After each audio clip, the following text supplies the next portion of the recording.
Ralph Gilroy, yes, he's very good looking. Well, he's definitely another possibility.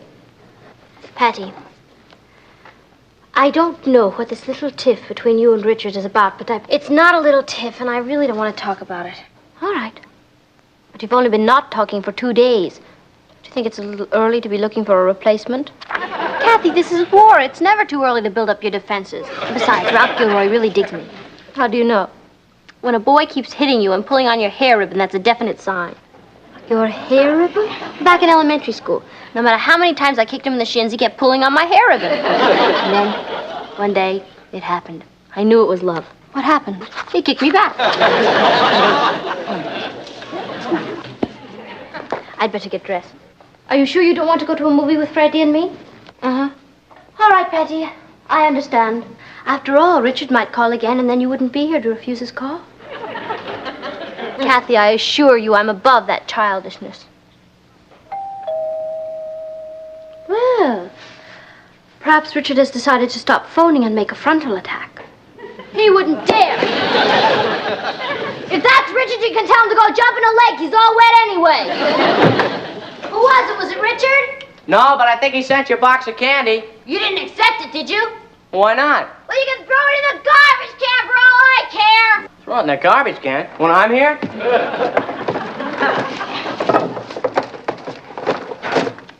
Oh, boy.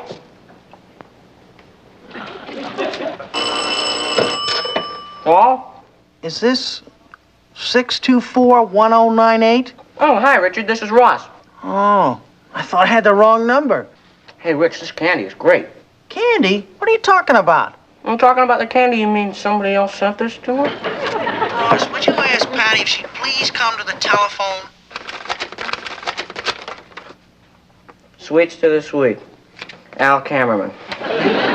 What? Richard, the next time you don't send a box of candy, would you call a guy and let him know?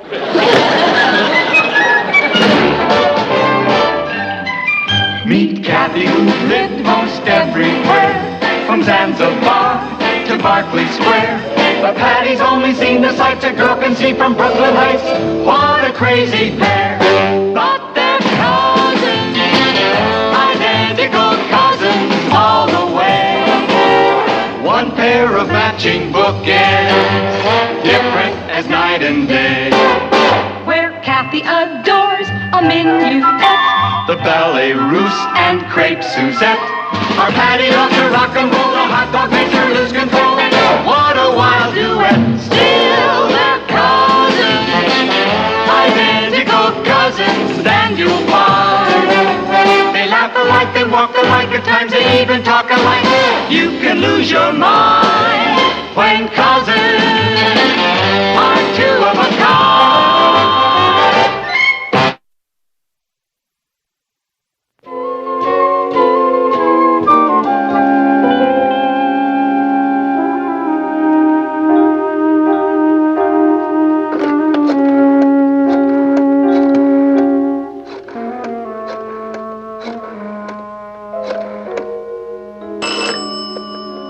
Hello? Hello, Richard? This is Ross. Ross, can you talk a little louder? I can't. That's the whole point. Well, how's Patty? Well, Still sore at me, huh? Rich, will you hold on a second? Patty! Phone! Patty! Phone call! Patty! I'm coming. I haven't got all day, will you? I didn't even hear it ring. Hello? Oh, boy, is that you, Patty?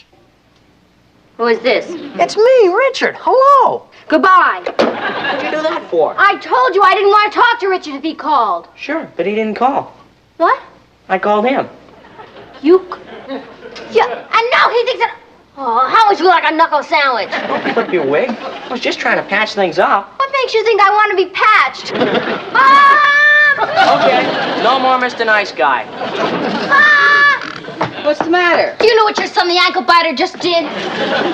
He tricked me into talking to Richard on the phone. Well, I think that was very sweet of him, and I think you're going to spoil your appetite for dinner. How can you spoil something that's already spoiled? Patty, since you haven't seen fit to confide in me, I don't know what this little spat between you and Richard is all It's about. not a little spat. No? What is it? Nothing, Mom. All right, darling, if you don't want to talk about it, that's up to you. Where are you going? Oh, I've got work to do. Don't you want to hear what happened between Richard and me? Well, I'm not going to drag it out of you. You're not? Certainly not. Mom, why don't you sit down and I'll tell you. Remember last week when I had a date with Richard at the shake shop? I waited over an hour for him. He was that late? He was even later. He never showed up. And then the next day at school, somebody told me they saw him at the library with Cynthia Howard. I see. Did he have any explanation? Of course not. He didn't say anything? Who knows? I haven't talked to him since. Well, dear, I don't think that's a very reasonable attitude. Suppose he can explain the whole thing. It might just be a misunderstanding. You really think so? Well, you'll never know unless you talk to him. That's true. Maybe that's him. I'm sorry, old timer, but all systems are no. Goodbye. Who's that? Richard? Richard! Yeah, and you saw me, Patty. I hung up on him as fast as I could. Ross, I can strangle you! What? Mom!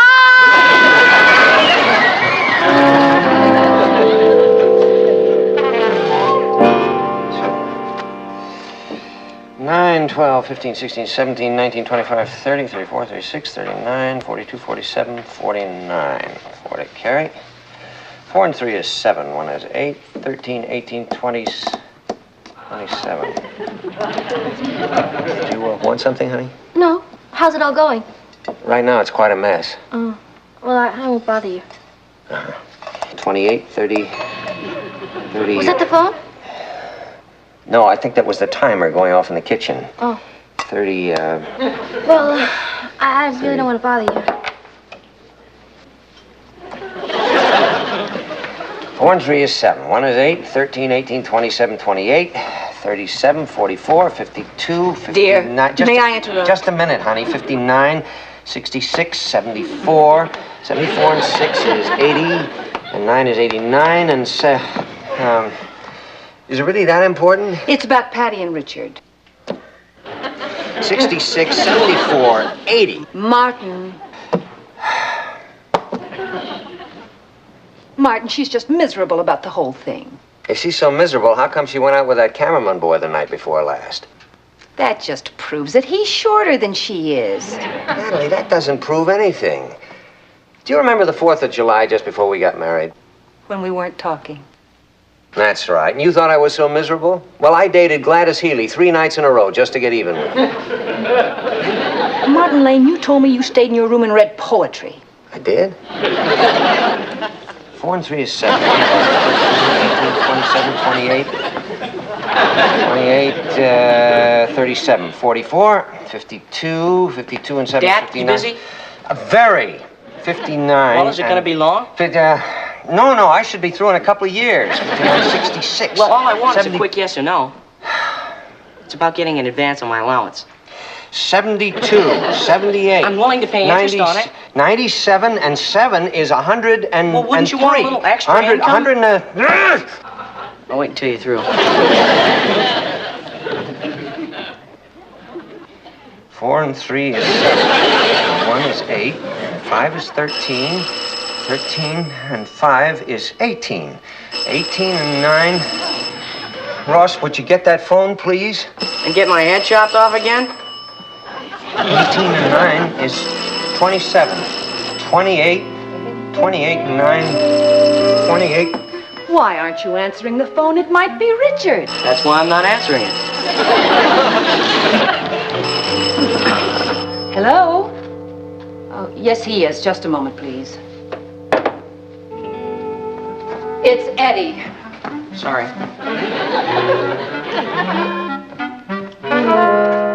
Hi, Eddie. Yeah, I asked him. No, he wouldn't. I guess you'll have to go to the movies by yourself. Yeah, I know how it is. I don't like to go alone either. You want to come over here and maybe we'll hack around? No. Okay, it's up to you. So long. Changed your mind? Changed my mind about what? Who is this? It's Richard. And Ross, before you hang up, would you ask Patty if she'd please come to the telephone? Okay. Patty! Richard's on the phone! Patty! I'm coming! Here she comes. You mean she'll talk to me? Yeah, she's dying to talk to you. Ross? Here. No. Hang up. Hold on a second, Rich. There's been a little hang-up. Now what? Did you hear what that little gleep just did? Well, I thought you wanted to talk to Richard. Not if he thinks I'm anxious to talk to him. Martin, will you do something about this? Patty, I hope you realize you're taking a risk. What do you mean, a risk? Well, as your mother will tell you, you can push a man only so far. Believe me, dear, he's right. You think I'm pushing? As your father will tell you, a man has his pride. Even Richard. Yeah, you're right. I'm sorry, Richard, but I just can't stand to hear a grown teenager cry. Ross, don't hang up! You hung up. Holy cow, isn't that what you just told me to do? This is a fine time to start doing what you're told. Oh, what did he say? Did he say call back? Did he say anything? He said he's coming over. He is? So, he's coming over to apologize, huh? I got news for you, pal. You got a wrong misimpression. What do you mean? Richard says that he left his notebook here last week. He needs it, and that's the only reason he's coming over. Well, I got news for you, pal. That's just an excuse to see me. He didn't leave any notebook here. Don't move.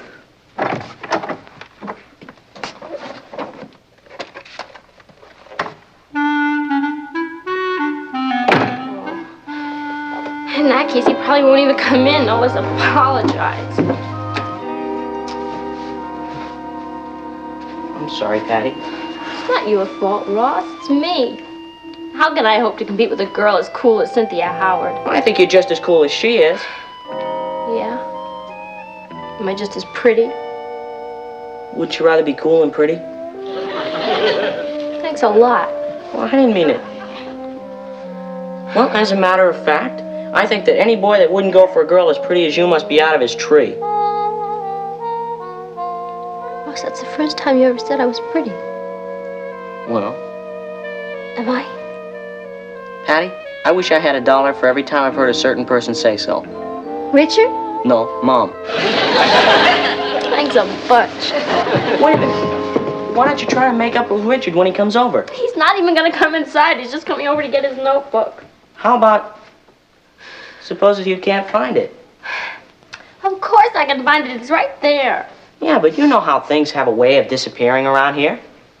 Ross, that would not only be unethical, it would be wrong. Wait a minute, Patty. I think I got a way to make it ethical. How? Well, if I hide it somewhere, you really won't know where it is. That's collusion. All right, how about this? What's collusion? I don't know, but it means underhanded. Okay, supposing you tell me not to hide it, and I hide it anyway. That way I'll collude and you won't have to.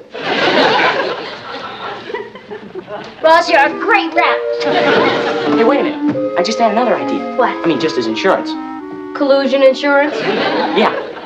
If I went to the movies, you wouldn't be able to ask me where I put the notebook even if you attempted to. Is that really necessary? Well, I'm just thinking of your happiness. Yeah. Yeah, it would be better that way. Okay, that'll be 75 cents for the movies and a quarter for popcorn. All right, forget the popcorn.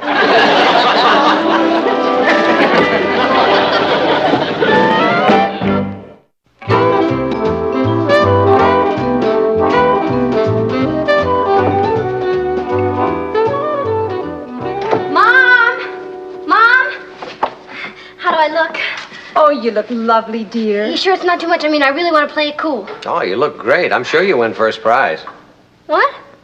Aren't you going to a costume party? Pablo, for your information. It's him! It's him! Patty, don't rush. I love the way she plays it cool.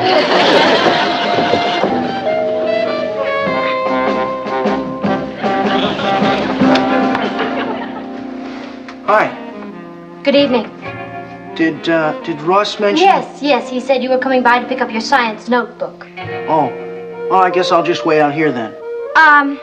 I'm very sorry, but we don't allow visitors to wait on the front porch, irregardless of whomsoever they might be. What?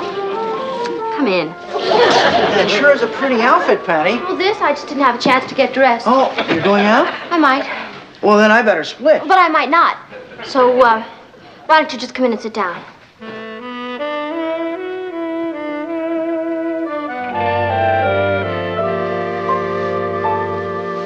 Boy, you sure look pretty, Patty. I do? And listen, Patty, about last week. No explanation necessary. Really?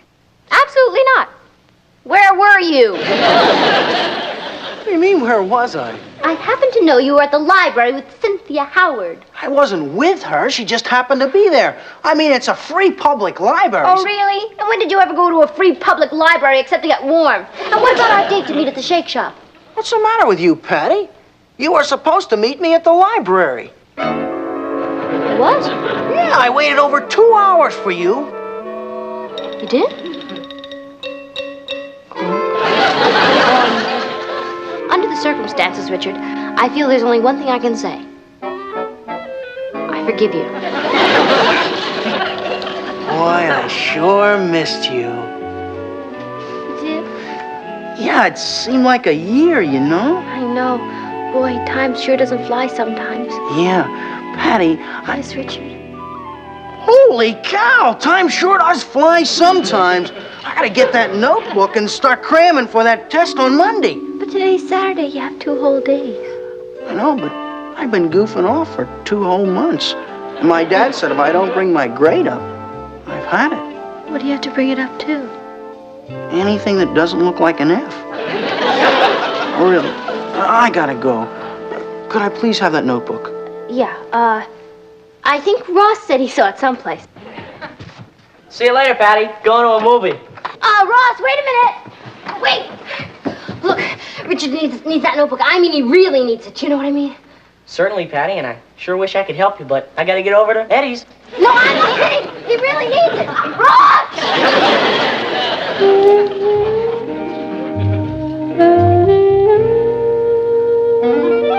Well, that sister of mine is really great when she's putting on an act. You know, for a minute there, I thought she actually wanted that notebook. You think hiding it in the laundry bag was safe? We'll find it there. Anyone who's looking for dirty laundry. Hello? It's Patty. Hello? Yeah? Oh, Ross, am I glad I got you. Now you listen to me, and you listen good. Richard needs that notebook.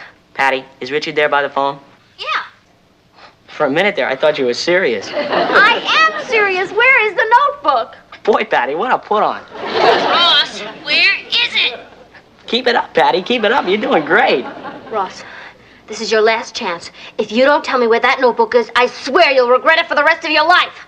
You overdid it, Patty. And besides, I gotta go. Bye. Ross! Patty, instead of persecuting a poor kid, why don't we just look for the notebook? You're right. I can always persecute him later. I'll tell you what we'll do. We'll flip to see which movie we go to. No, I'm willing to see whichever one you want to. You are? Gee, thanks, pal. The guest should never argue with the host. Hey, wait a minute. Which one am I? And you're not paying for us? Eddie, if I had enough money for 2, you wouldn't be one of them. It's Ross's strong box. He keeps all his valuables in it. Here's some tools. Try and open it. I don't get it. There's nothing valuable about a science notebook, particularly mine. You got a hairpin? What do you need a hairpin for? You got all these tools. Oh, I don't know, but that's the way they always open them in the movies. Oh, here, let me try. It's open. Some safe cracker. I don't see my notebook. That rotten little kid. I knew he was loaded, and he took my 75 cents, and then he ran out on the whole thing. What do you mean you ran out? Well, you saw him, Richard. He just ran out right before your very eyes. Yeah, but what you pay him for? It's something personal. Let's just forget about it. No, wait a minute, Patty. There's something here I'm beginning not to understand. Mom, we're going to check the kitchen. Okay, honey. Natalie, this is ridiculous. We've looked all over the house for that stupid notebook. Well, it's got to be here somewhere. Yeah, but meanwhile, I haven't balanced my checkbook yet. Well, then why don't you go back to it? You don't mind? Go ahead. Okay. Balancing a checkbook is more important than your daughter's happiness. Well, then go ahead. Where do you want me to look? Hey, wait a minute. There's something behind here. Is that the notebook? Well, move this a little, and I'll try and get to it.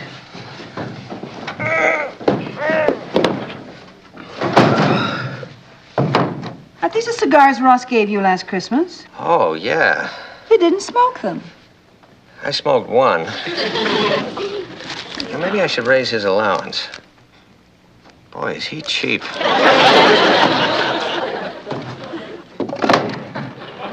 What are you doing? When Ross is old enough to smoke, he's going to get a nice present from his cheap father. Check Ross's room again. All right. Oh, maybe maybe you should check the basement. Now you tell me. Oh, and Martin, as long as you're going to be down there, would you please take this laundry and dump it into the washing machine and turn it on? You sure it's safe for you to show up? Sure. Either they've already made up or they're never going to talk to each other again. You mean that dumb brother of yours hid it, now he won't tell you where it is? But I'm trying to tell you. I asked him not to tell me. Well, what am I supposed to do now? Keep your voice down. That's one thing you're supposed to do. Oh, you're right. What an act. That's no act. Come on, let's go get that notebook. Boy, I tell you, this is the last time I do anything for... It's not there. Look, do me a favor. Check my room while I check Patty's. What does the laundry bag look like? It's got big flowers all over it. What kind of flowers? How should I know? I'm not a florist. Keep going. Oh, hi, Eddie. Is Ross home? Yeah, we're looking for a laundry bag with big anonymous flowers on it. Thanks for reminding me. About what? Oh, Mrs. Lane asked me to put that laundry in the washing machine. I forgot all about it. Hey, what are you just standing there for? Why aren't you looking for the laundry bag? Where should I? Your dad found it. Found it? Yeah, he just went down and put it in the washing machine. And you let him? Boy, Eddie, you are... What do you mean let him? It's his laundry. Dad, wait! Dad, you're not gonna get away this time. Richard, get another let right. go. Now you listen to me. Dad, don't put that time. Where is that notebook? Get out, Ross, you're starting to tick me off. Did you call me Ross? I couldn't hear a thing with that washing machine going. What's all this yelling about? Nothing, Dad, compared to the yelling you're gonna hear now. It's pretty quiet in there. Yeah. Either Richard is still mad and they're not talking, or they're not talking. I don't think I've ever seen Richard so upset. Well, do you blame him? I think he could have been a little more gracious after we offered to make amends. Yeah. How are you boys coming along? Just about finished. Can you read it? Well, it's certainly as legible as it was originally. What's legible? Well, it's the same as collusion, only not so underhanded. Forget it, keep working. You're not scorching any of those pages, are you? No, Mom, we get the iron set on rayon. What about the cover? Forget it. Come on, we better take these into Richard. Richard! Richard! Yeah, Ross? We got your notebook cleaned and pressed. Gee, I certainly want to thank you, fellas. You can read practically everything. That is, everything you could read before. Sorry, we got one of these pictures a little scorched. Eddie. Pictures? Yeah, the ones of this girl. Are they in there? You better let me have them. May I see those? Thank you. Well, well, well. The many faces of Cynthia Howard. No, wait a minute, Patty. Let me explain. When I ran into her at the library, she had these proofs from a photographer, and she asked me which one I preferred. When I couldn't make up my mind, she said, take them home, decide, let me know. You know, kind of sleep on it. Is that how it happened? I swear. I think we better split. Richard. Now, wait a minute, Patty. You said Cynthia gave you these pictures at the library that night. Now, we haven't seen each other since. Would you be good enough to explain to me how her pictures got in your science notebook, which was here all the time? Wait a minute, Patty. You're mixing me up. I'm not mixing you up. You were born that way. Good night.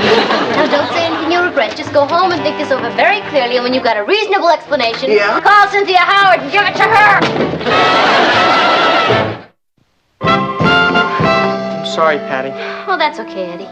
Thanks for not being sore. It wasn't your fault. You did your best. Patty, I just want to say that... Who cares what you want to say? I'll never forgive you for this. But I... Never! I'm going home. I'm going with you. Where's Ross going? For a walk in space without a rope, I hope. Are you sure we didn't get him from a band of gypsies?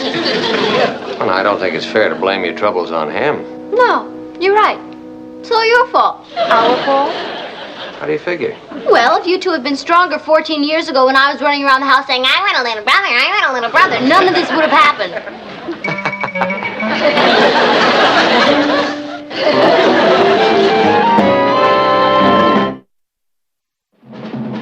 Here's Kathy, who's lived most everywhere, from Zanzibar to Berkeley Square. The Patty's only seen the sights a girl can see from Brooklyn Heights. What a crazy pair, but they're cousins. I guess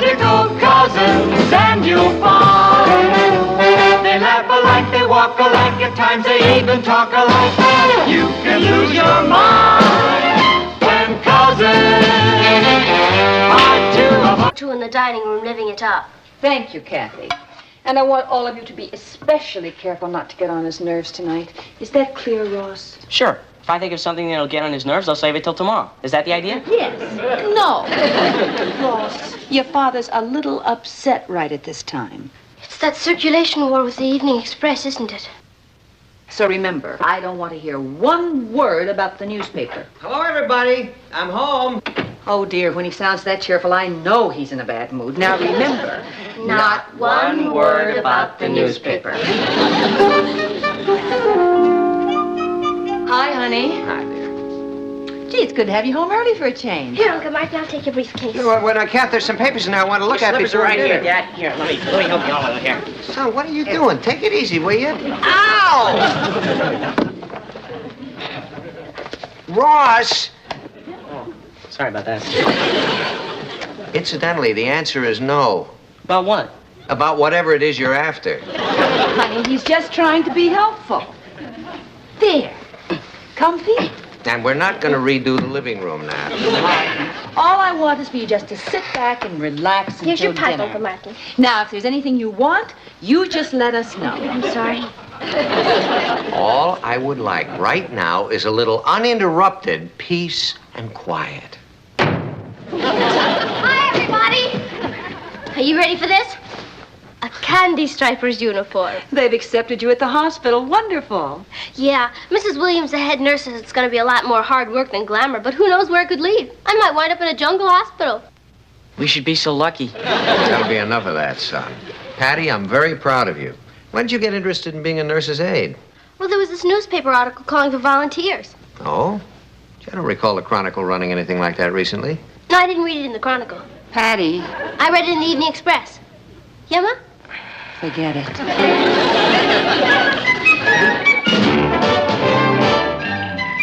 Meet Kathy, who lived most everywhere, from Zanzibar to Berkeley Square. But Patty's only seen the sights a girl can see from Brooklyn Heights. What a crazy pair! But they're cousins, identical cousins all the way. One pair of matching bookends, different as night and day. Where Kathy adores a minuet. The ballet russe and crepe Suzette. Our Patty loves to rock and roll, the hot dog makes her lose control. What a wild duet. Still they're cousins, identical cousins, and you'll find they laugh alike, they walk alike, at times they even talk alike. You can lose your mind when cousins are two of a kind. Well, why shouldn't I blow my stack, Jim? All I hear from you are excuses. Don't you think I got enough trouble with TJ on my back about the circulation problem? I don't see why I should have to tolerate this kind of asinine behavior from myself. Jim, I'm sorry. Forget the whole thing. If they dropped the front page in typesetting, I'm sure there was a good reason for it. Yeah, all right. Goodbye, Jim. See, where was I now? Item 7, concerning the circulation problem. Oh, shut up. Oh, brother. Item 7, concerning the circulation problem. Perhaps the Chronicle needs a new image. Papa, would you mind if I took a real quiet look at the medical encyclopedia? No, go ahead. Thank you. Larger masthead, easier to read type, maybe greater photo coverage. Item 8. Sorry. What's that? Oh, it's a spin... for taking your blood pressure. A sphygmometer. Yeah, I got it at a medical surplus store, just in case there's an emergency at the hospital. Patty, what kind of an emergency could there be where they'd allow a nurse's aide to take blood pressure? An epidemic, maybe, if I'm lucky. Item 8. How about doubling the size of the sports page? Item 9. Another possibility might be to lower all new subscription rates. Oh, can I borrow your left arm? What? Well, you're only using your right hand, and I thought if you weren't using the other one, I could take your blood pressure. Patty, I know what my blood pressure is. Boiling. Now, will you take that thing and get out of here? Sure, Papa. Just thought you'd be interested in my career. Oh, Patty, wait a minute. Look, honey, of course I'm interested in your career. I'm interested in whatever you're doing. It's just that there are times when life forces us to be more interested in other things, like making a living. Pretty rough, huh? Well, let's just say that if the Chronicle circulation doesn't improve, then T.J. Blodgett's disposition won't either. So I'm trying to do everything I can to come up with new ideas to hypo the sales. How about a contest?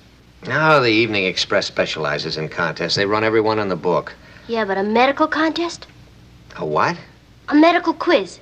Every day you ask a different question about medicine, and then at the end of the month, the winner gets a groovy prize. Like a free appendectomy. Yeah, I guess you're right. The general public isn't as interested in medicine as we specialists. Yeah, well, look, Patty, I really got to get back to my memo, okay? Sure, as soon as I finish taking your pulse. The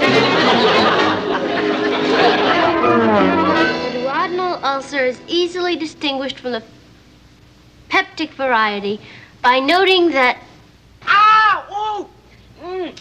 That stupid skateboard, you dumb thing. Oh! Ross, what happened? Oh, I got a splinter in my finger from that stupid skateboard. Ooh. Ross, when did you have your last tetanus shot? My last what? Never mind, we have to do something before infection sets in. What happened? Ross got a splinter in his finger. Kathy, would you get me the first aid kit in the bathroom and a needle and something to sterilize it with? Of course. What? Hey, come on, you aren't gonna stick any needles in me. Not without a license, you aren't. Ross, you just sit still and stop circulating your blood. It's bad for the infection. What infection? I just got the splinter. You don't know where that skateboard's been. It's never been anywhere I haven't been. That's what I mean. Here, Pat, here's the first aid kit. Thank you. Alcohol? Hey, come on now. Come on, Ross, sit Hey, still and stop being such a baby. Now give me the needle. hey, come on now. Let me do it myself. Come on, Kathy, grab his other hand. Ah! Ross, can't you stand a little pain? Yeah, but that was the wrong finger. Patty, I heard a scream. What's the matter? Nothing, Mom. Nothing at all. Accidents will happen. Well, let's have a look. Are you all right?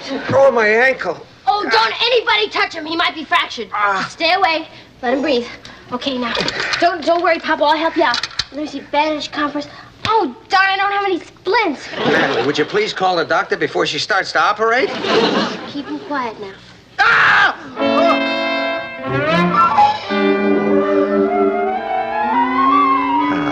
Boy, Papa, you sure were lucky. It says here, even a simple fracture of the abductor hallucis bone can take months to heal. I'll bear that in mind. Next time I'm tempted to trip over a skateboard. Hey, where did Dr. Fenneman go? He's talking to Mom. You're sure it's nothing serious, Ralph? Positive. I only wish I could be as optimistic about his general condition. I've never seen Martin quite so on edge. These last few months have been impossible. Nights, weekends, he practically lives at the office. What he needs is a nice long weekend in the country with plenty of quiet. Now, in the middle of that awful circulation war with the Evening Express, he'd never go. He'd think he was deserting under fire. Well, if he won't go away, let me see what I can do on the home front to get him some rest.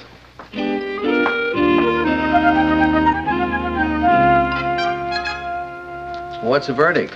Well, you won't be doing any place kicking for the Giants, but I imagine you'll survive. Now, that's what I told you over the phone. You didn't have to come rushing over here. I know how you live for those Friday night poker games. I was getting lousy cards anyway. You probably saved me a fortune. Good. You can take it off my bill. Anyway, thanks very much, Ralph. I appreciate it. And I'll see you next month at the council meeting. Make that tomorrow at the hospital. I want to take a few x-rays just to be on the safe side. And while we're at it, we might as well give you a complete physical. What? And with the weekend coming up, you'll only miss Monday at the office. Oh, now, wait a minute. Oh, So I'll see you there at 9 a.m. tomorrow. oh, brother. Martin, stop grumbling and be grateful you have a doctor who cares. Hey, Papa, you know what I just realized? What? Tomorrow's my first day at the hospital, too. Oh, really? Yeah, now you have two things to be grateful for.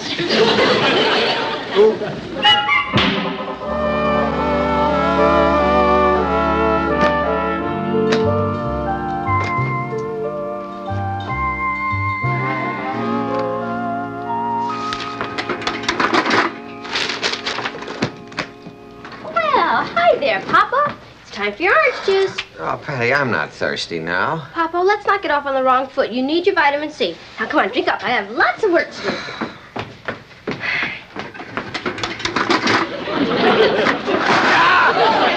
Sorry, Papa. Okay, there you go. It takes a while to get used to these things. Patty, you can take it away now. I've had my orange juice. Oh, good, Papa. There we go. Oh, Papa, you spilled it all over yourself. Patty, you're a nurse's aide, aren't you? Of course. Well, shouldn't you be off somewhere aiding a nurse? Well, no, this is my lunchtime. I can spend a whole hour with you. You can? Uh-huh. Well, honey, I really got a lot of work to do. Now, Papa, if I let you do any work, I'd be violating my Hippocratic oath. That's Hippocratic, and I swear I won't tell a soul. Papa, my orders are absolute rest. Now, how about a nice book? I don't feel like reading. Too tired, huh? As a matter of fact, yes. Oh, then I'll read to you. No, Patty, I'm going to go to sleep right now. Oh, good. You know, Papa, I read where 60% of the best...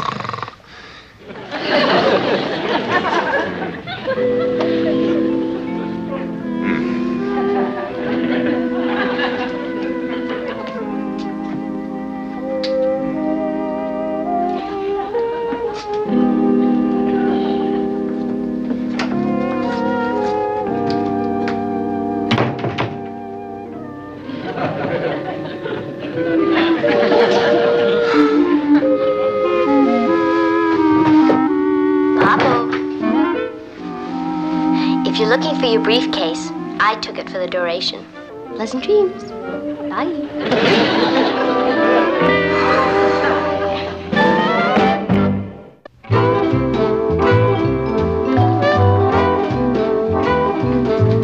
Dr. Summers, third floor reception, please. Hi, anybody home?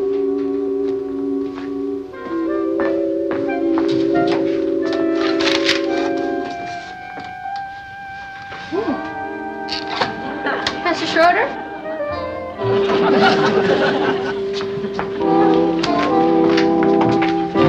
Oh. Excuse me. We are Professor Schroeder, aren't we? Well, I don't know about you, but the last time I looked, I was me. What are you doing in the closet? Who, me? Why don't you pull up a wheelchair and sit down? In the closet? Isn't it a little stuffy in here? Yeah. Stuffy, unprivate. That's what a man needs around here. A closet full of privacy. So he can sneak a cigar against doctor's orders. Oh, I read your chart. Imagine a grown man like you sneaking off in the closet like a little boy to hide from the head nurse. I thought it was pretty clever myself. I think you should be ashamed of yourself. And what do you have to say about that? I'm ashamed of myself. Come on.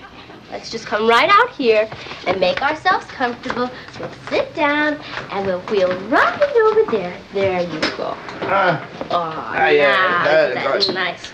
Come right over here and open the blinds. Oh, please, don't open the blinds.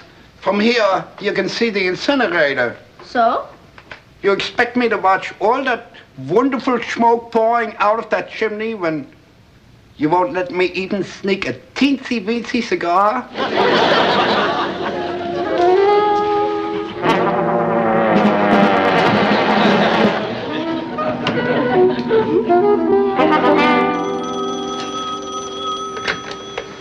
Hello? Oh, hi, TJ. How's everything at the office? Martin, I think I've got a hold of something big. Did you ever hear of a Professor Heinrich Schroeder? Oh, yeah, he's a space scientist, isn't he? He's got a book coming out about how to colonize the moon. Yeah, that's our boy. Martin, do you realize what a daily serialization of that book could mean to the Chronicle? Yeah, 10,000 new readers, maybe 20. You mean you got it set up?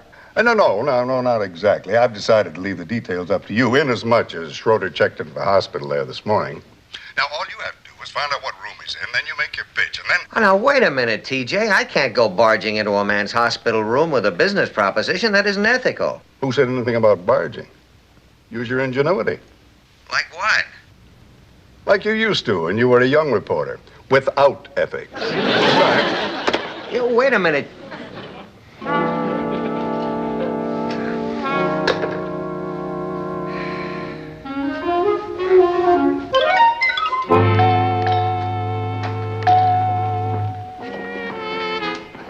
Calling Dr. Paisley. Calling Dr. Paisley.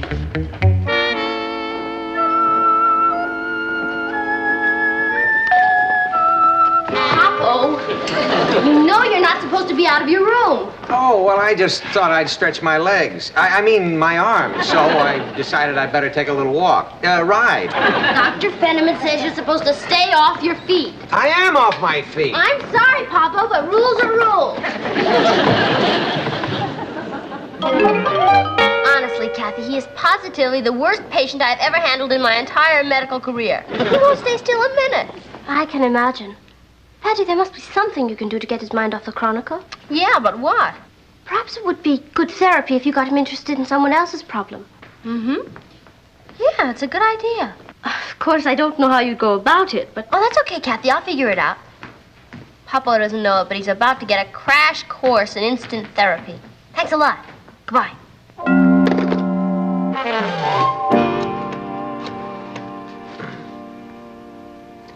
Hello, admissions desk. This is Mr. Lane in room 274. Say, I hear that an old friend of mine has just checked into the hospital, Professor Heinrich Schroeder. Oh, room 237. I wonder if you could put me through, please. Oh, he's not allowed to accept calls. Well, I guess I'll just have to write him a note then.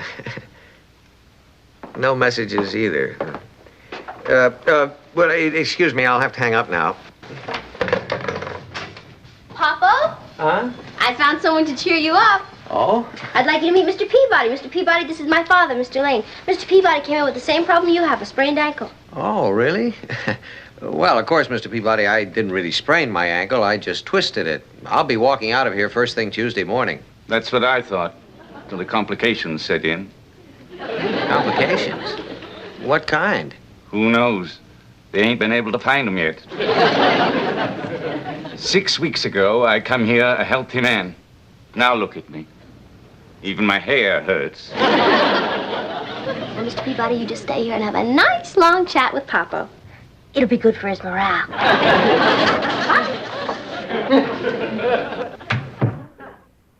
Nice girl you got there. Thank you. Hope you don't catch anything working around here. Not for germs, you know. And that was just the beginning. 3 years ago, I come here with an ingrown toenail. Would you believe it? Inside of 12 hours, they was blaming the whole thing on a busted collarbone. I don't know. Well, Patty was sure right about one thing, Mr. Peabody. You had an amazing effect on my morale. Always glad to help a fellow sufferer. Believe me, Mr. Peabody, I'll never forget you for this. Now, I hope you don't mind if I get you started on your way. See, I think I'd like to be alone for a while I make out my will. Goodbye, Mr. Peabody.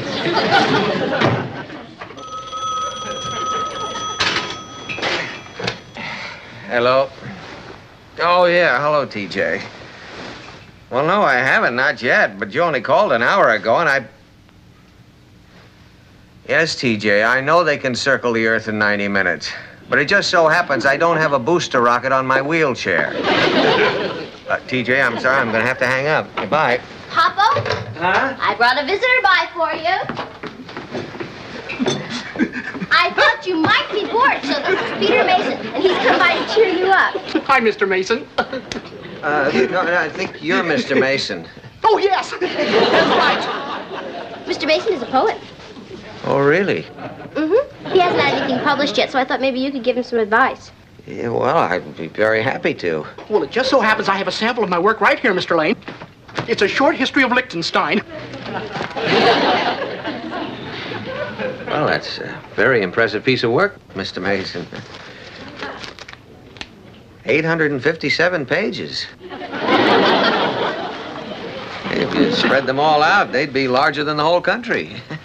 He's very amusing, Patty, just like you said he would. Well, I'm very sorry, Mr. Mason, but I really don't have time to... Oh, but they're very fast reading, Mr. Lane. It's all in verse. A Short History of Liechtenstein by Peter Mason. Once upon a time, there was no Liechtenstein.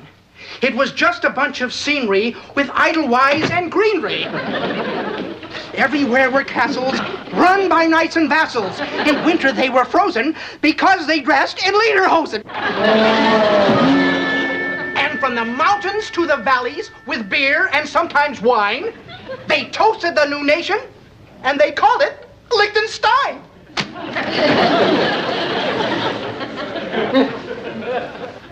What do you think? Well, there's a lot to digest. Oh, you want me to read it again? No. I'll tell you, Mr. Mason, I think what we'd better do is just give me a little time to cogitate about it, and maybe we could talk it over on Tuesday, late in the day. Okay, because I want to get started on my next history. China. Well, thank you very much, Mr. Lane, for all the wonderful help. Goodbye. Get well. For heaven's sakes, TJ, will you give me a chance? I was just on my way out the door to talk to the... Natalie? Martin, what's the matter, dear? Why are you so upset? It's your daughter, the poor man's Florence Nightingale. What has she done? You mean, what hasn't she done? In the past 4 hours, she has deluged me with a parade of characters that would make your hair stand on end. Natalie, I swear, if she comes through that door with one more crackpot, I'll call you right back. Hi, Papa. You're just the young lady I want to talk to, Patty. Oh, good, but first I'd like you to meet one of the most interesting One moment. Pardon me, sir, but this is a private conversation. Oh, yeah. Far would it be for me to intrude between a father or this daughter, especially such a charming daughter. But if you'll take my advice... At the risk of being rude, I don't want your advice. Papa. Oh, that's all right, Liebchen, I understand. What I wanted to say was... I don't care what you wanted to say, sir. Would you kindly leave? I'd like to be alone. Don't worry. With your disposition, that should be easy. It's lucky that girl takes after her mother. If only unmitigated gall. He comes barging into my room and he insults me. Don't blame him. It was my fault. I thought you'd be delighted to meet a nice man like Professor Schroeder. Patty, at this point, I wouldn't be delighted to meet the... Professor Schroeder? Heinrich Schroeder? Yeah, that's him. He's a pretty big wheel, you know. Now you tell me. Patty, I've been trying to talk to him all day. I've got to find him now. Professor Schroeder, sir, just wait a minute. Sir, please, I've got to explain. I'm terribly sorry about what just happened. Finally got him interested in somebody else's problem.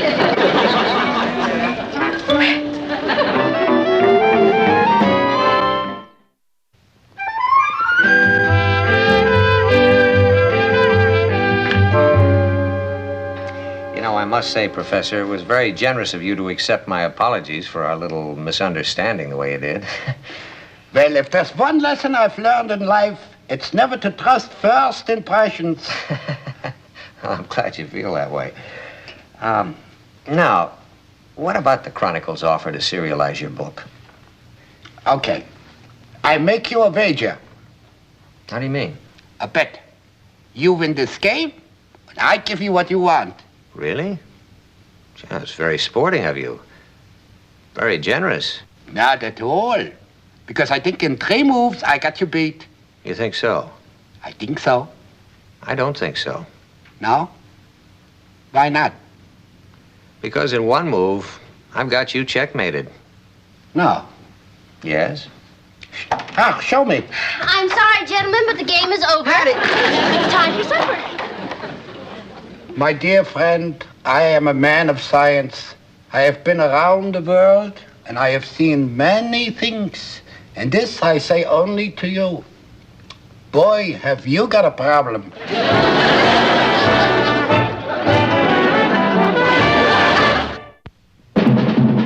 Here's Kathy, who's lived most everywhere, from Zanzibar to Berkeley Square.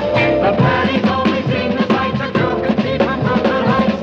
What a crazy pair, but they're cousins, identical cousins.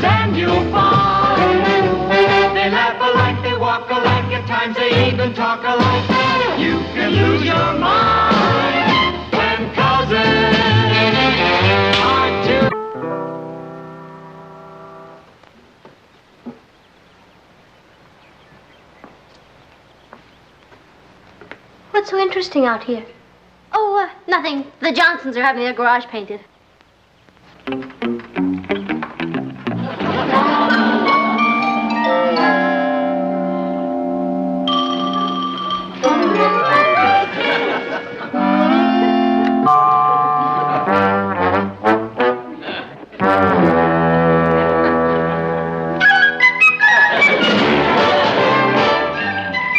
Meet Kathy, who lived most everywhere, from Zanzibar to Berkeley Square.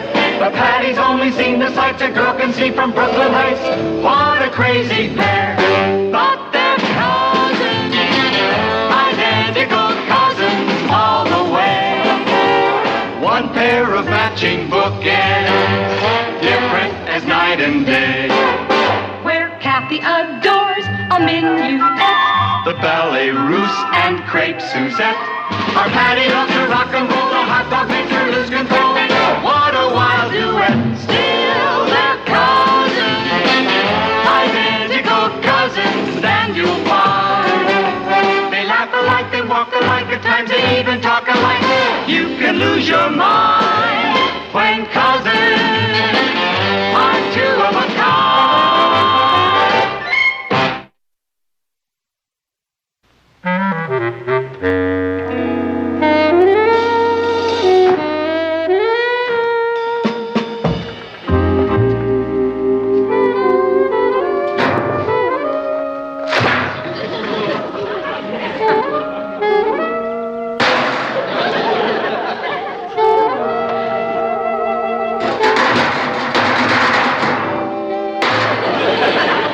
Oh, I'm sorry. I hope I didn't disturb you. That's all right. I'm Patty Lane. I live here. I'm a neighbor to the Johnsons. Uh-huh. I've been their neighbor ever since we moved next door to each other. I certainly admire the way you handle that brush. I think being a painter is a marvelous career. I'm not a painter. This is just a summer job. I go to forestry school. Oh. Yeah, I'm going to be a ranger. I think being a ranger is a marvelous career. You know, I think that's what's wrong with civilization today. We've gotten too far away from the tree. Kathy, where are you going with that? I just emptied it a little while ago. Why, it's still practically empty. Well, you know the old saying, Aunt Natalie, if you keep emptying a wastebasket, it will never get full.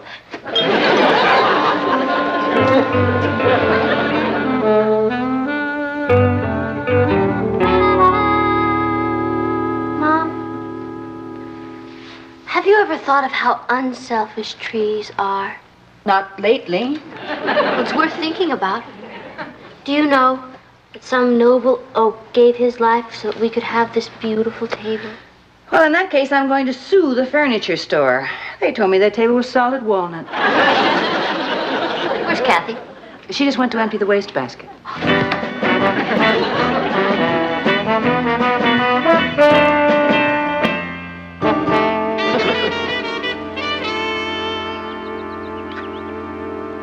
Mom, don't you think the curtains in our room need to be ironed? Yes, they do, honey, but I just don't have time today. Oh, look, Mom, it's Kathy's in my room. I'll iron them. I'll go get the iron.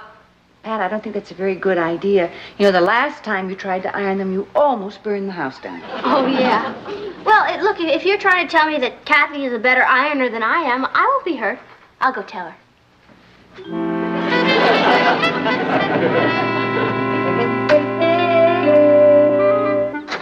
Kathy! Excuse me. Mom would like you to iron the curtains in our room. Well, I told Hank I'd get him a glass of water. Hank? Yes, he's very interesting, isn't he? Yeah. Look, you better get on the curtains and I'll get him his glass of water. Patty, are you sure that was Aunt Natalie's idea and not yours? Why, Kathy, you should be ashamed of yourself. Wash your brain out with soap.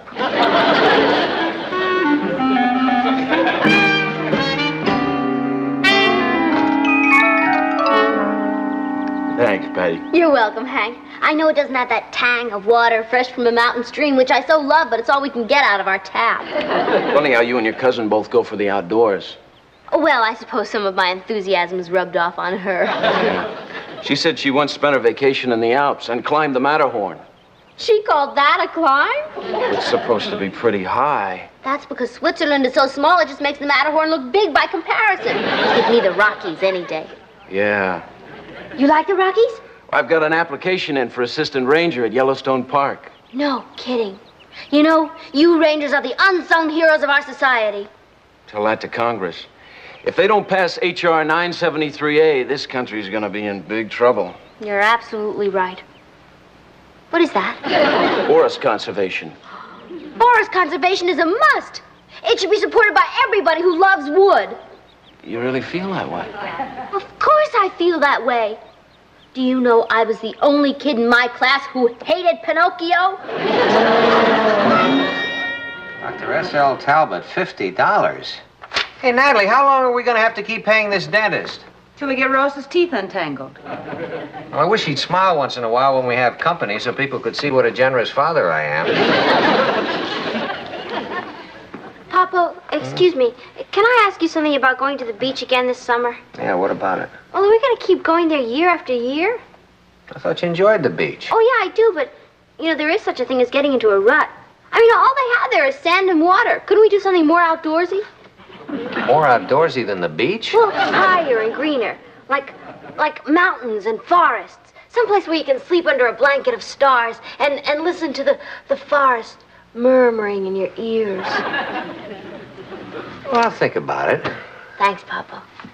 Oh, by the way, Papa, while you're writing, don't forget to send a letter to your congressman and tell him to vote yes on H.R. 973A. What's that? Forest conservation. The whole thing is snowballing. Get behind it. You too, Mom. What's his sudden passion for the great outdoors? I'm not sure, but I think the answer is a bunch of muscles at the end of a wet paintbrush. It is a gymnosperm. Pythagoras Pinus volutus. It is a Where's Kathy? She's outside emptying another wastebasket. Boy, I tell you, if you want to find dirt in this house, you gotta borrow a cup next door.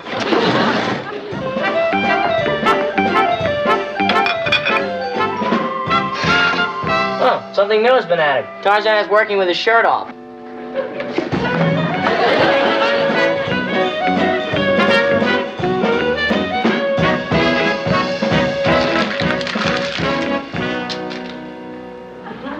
Is that wastebasket gone again? I'll get it.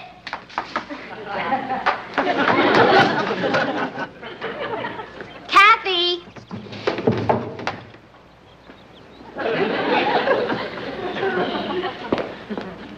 What is it, Patty? Mom needs the wastebasket, Kathy. Where are you going? To get rid of this.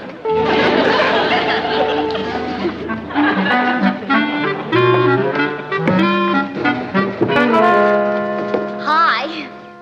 Hi. You're doing a wonderful job there. Thanks. Oh, by the way, is that pine?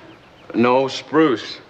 Oh, speaking of pine, the botanical name is Pinus palustris, and it's a gymnosperm of the conifer family, and it's indigenous of the North Temperate Zones, United States, and Canada, as you probably already know.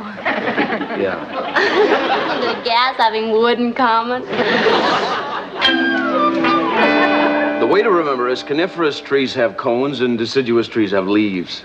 Oh, I'm so glad you're straightening me out, Hank. I always get deciduous mixed up with the kind with cones. Hi, Patty. Hi. Richard, this is Hank. Hank, this is Richard. Hi. Hi.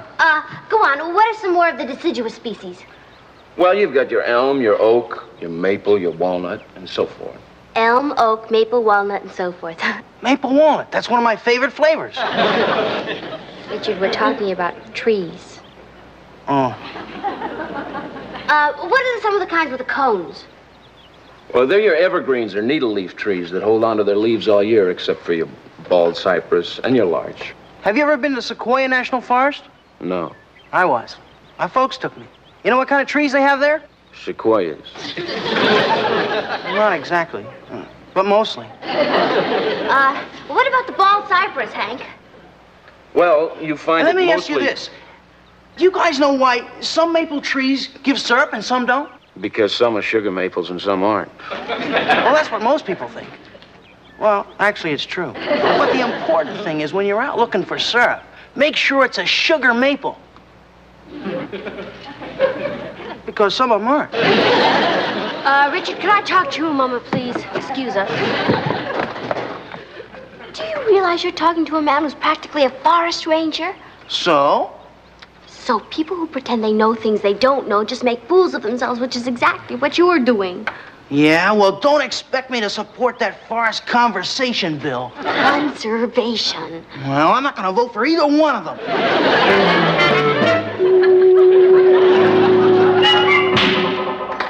Natalie, where are you? Patty? Kathy? Ross? Honey, what's wrong? Nothing's wrong. Sit down, sit down. Listen, when I was at the office today, it hit me like a brainstorm. Oh, hi, kids. Come on, sit down. I want you to hear this. Patty was right. Of course I was. About what? Well, about our going to the beach every summer. Instead of bringing this family together, the beach tends to pull us apart. I don't understand. Well, look, we all go to the beach together and we come home together, but in between, everybody goes off in his own separate ways. I mean, one person goes swimming, another one goes fishing, another one plays bridge, another one collects shells, and the only time we ever see each other is at dinner to say, pass the sugar. Or waiting to get into the bathroom. Right. Good. Anyway, why can't we all go camping? I mean, pitch a tent out somewhere in the woods. No telephones, no gasoline fumes, nobody else around. Just all of us working together and playing together like a real family. Pitch a tent? You mean sleep on the ground with all those crawly things? Oh, Natalie, we'd have sleeping bags. You'd love it. Oh, Papa, I think it's a great idea. Really smashing. At last I'll get a chance to use my hunting knife. You know where we should go? Yellowstone National Park. I hear the forest rangers there are very dedicated. Yellowstone? Don't they have bears up there? Oh, yeah, but they're very friendly and polite. Oh, you mean they say, excuse me, before they tear your head off? Well, now, wait a minute. I wasn't thinking of anything that far away. You know, maybe the Catskills or the Adirondacks. Natalie, you'd love it. Knowing this family, the whole thing would probably be just a giant lash-up. Now, Natalie, that is not necessarily the case. That's what happened to Ozzie and Harriet last week. Ozzie and Harriet who? Ricky's mother and father. I don't think I've ever met him. And anyway, it is not going to be any giant lash-up because I have a master plan. Now, I have borrowed some camping equipment, and we are going to have a dry run before we head for the hills. Oh, boy, where? Right in our own backyard. Our backyard? Well, why not? There's plenty of room. Papa, that's a fantastic idea. Please, Mom. Well... That makes it unanimous. All right, everybody. The Lane expedition shoves off for the backyard tomorrow morning at 0800. Any questions? Yahoo! Sounds wonderful. Mom, you'll love it. I promise no little bugs will crawl and we'll get that free stuff and then we'll look together. Setting up camp in the backyard? Yeah. See, the family's gonna go to the mountains for the summer and I don't want to be saddled with a bunch of amateurs, so I thought I'd break them in first. Thanks, Kath.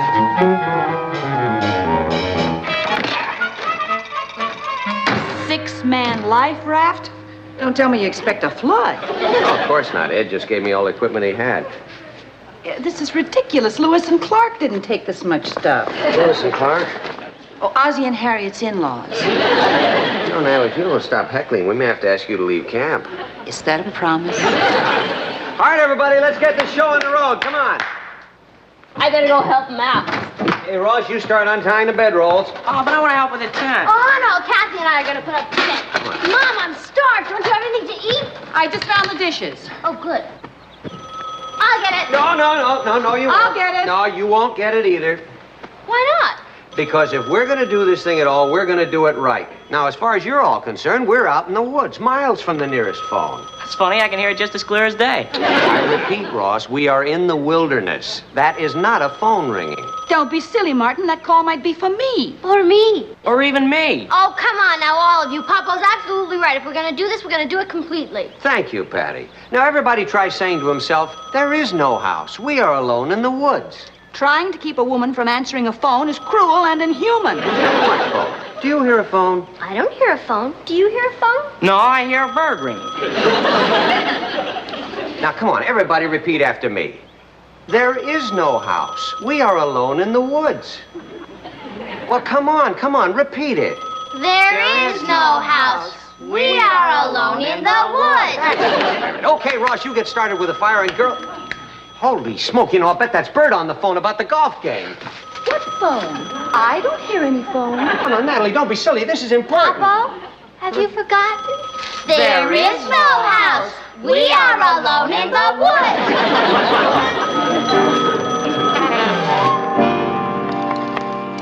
How you doing, son? Who said you could light a fire by rubbing two sticks together? Well, you just have to keep at it. Why can't I use some matches? Because every experienced camper should be able to start a fire by friction. Suppose you were out in the woods and you lost your matches. I couldn't. What makes you so sure? Because you're always telling me I'm too young to carry matches. Ross. I know the pole is too short, but if you keep moving, you'll make the whole thing fall down. The stakes are going to come out.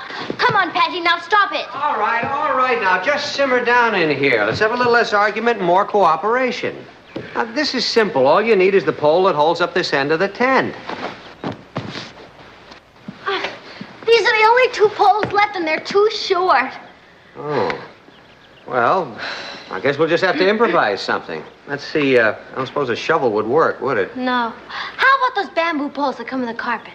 We'd have to go inside the house for it. Oh. I've got an idea. Yeah? Why don't we forget the tent and sleep in the house like human beings? Now, Natalie, let's not panic. I mean, I'm sure we can find a substitute for a pole. Oh, Mr. Lane? Uh-huh. Those two short poles you've got. Yeah? I think you'll find one fits into the other. Well... Oh, yeah, gee, thank you very much. Huh, yeah, what do I...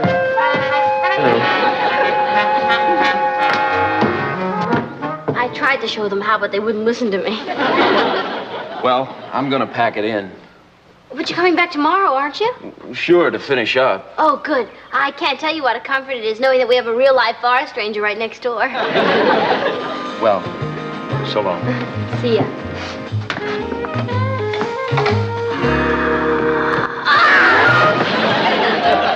Nothing like a nice trip on a raft.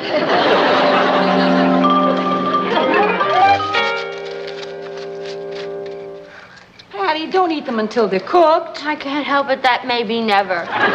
Ross, how's it going? No luck. Well, stay with it. Martin, we're starved. Yeah, well, just as soon as Ross gets that fire going, we'll eat. Why can't we have some raw candy bars or something? Because we're in the woods, and I just caught these trout. Except that you didn't catch them, you bought them, and they're not trout, they're flounder. Hey, I just got an idea. Why don't we cook them Indian style? How's that? You make a hole in the ground, you put the fish in there, and then you make the fire over it. Sounds great. It does? Yeah, it seals in the flavor. Hey, whet your appetites, everybody. We're gonna have our fish Indian style. Faster, Ross, faster. You've almost got it. That's it, girls. Come on, blow, harder. Come on. Hold it!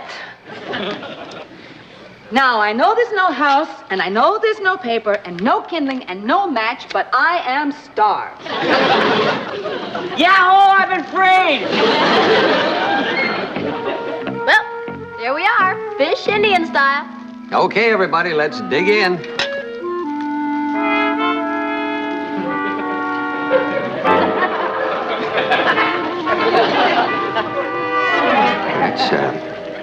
It's very, Oh, yes, it is. Tastes kind of like, Done it. Yes, it does. It's got a certain quality. It's kind of hard to put your finger on. It's terrible. That's the quality.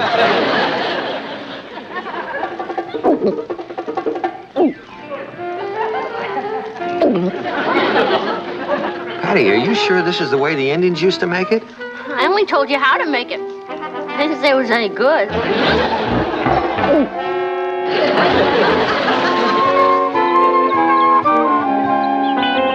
My sacroiliac will never be the same. I thought you said those things were comfortable. They are. I never had a more restful sleep in my life. Ah!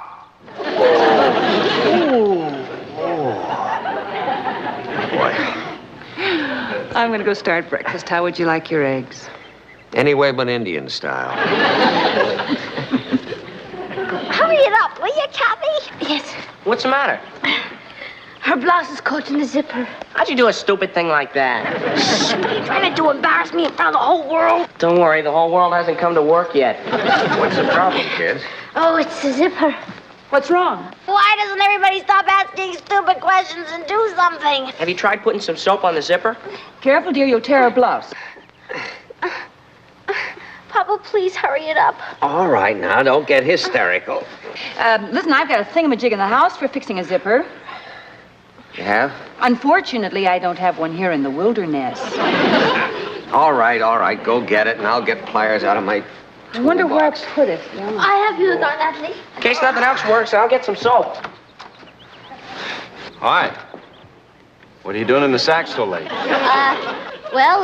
It was so comfy here with the sky and the trees and the grass and the ground. I just can't seem to tear myself out of this bag. I know what you mean.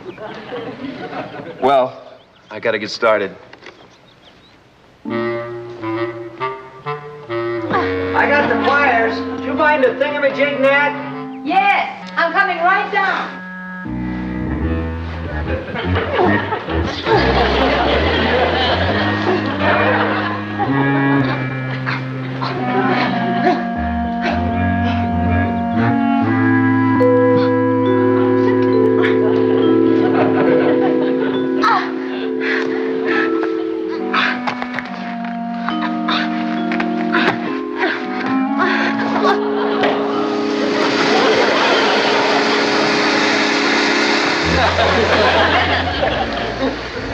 Where is she? Where in the world did she disappear to? What's that noise?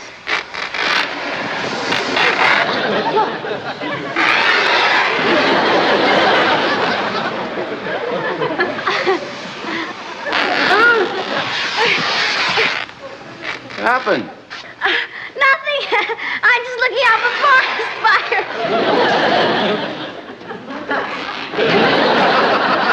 Hey. Hi, honey. Billy, forgot your lunch. Holy cow, I did. Thanks. Hiya, Tiger. Yep, he's getting to look more like his old man every day.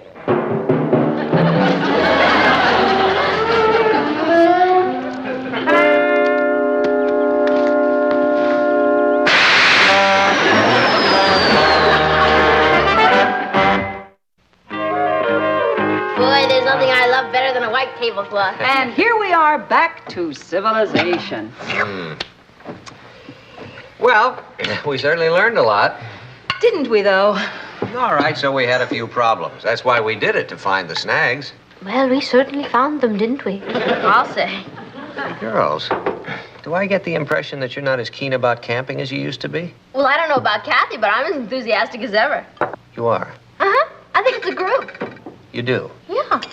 But, for your sake, Papo, I really think we ought to go back to the beach this summer. For my sake? Well, I know how much you'd miss your deep sea fishing. Please don't mention fish. Patty, what about the mountains and the stately pines? Well, I figure it this way, Mom. You've seen one tree, you've seen them all. Well, I certainly would miss my deep sea fishing, but I wouldn't want to deprive the rest of you. Please, deprive me. Personally, I can't wait for a house full of sand. I need to go to the beach, too. Papo, I just got the greatest idea. Yeah? The first fish you catch, I'm gonna cook it. Really? Mm-hmm. I got this great recipe no Indian ever heard of. Good. You take the fish, and you bury it in the sand. No thanks. And then you go to a hamburger stand.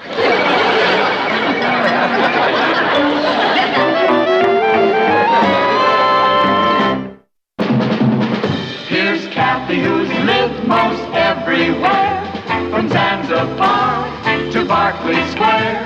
The Patties only seen the sights a girl could see from Brooklyn Heights.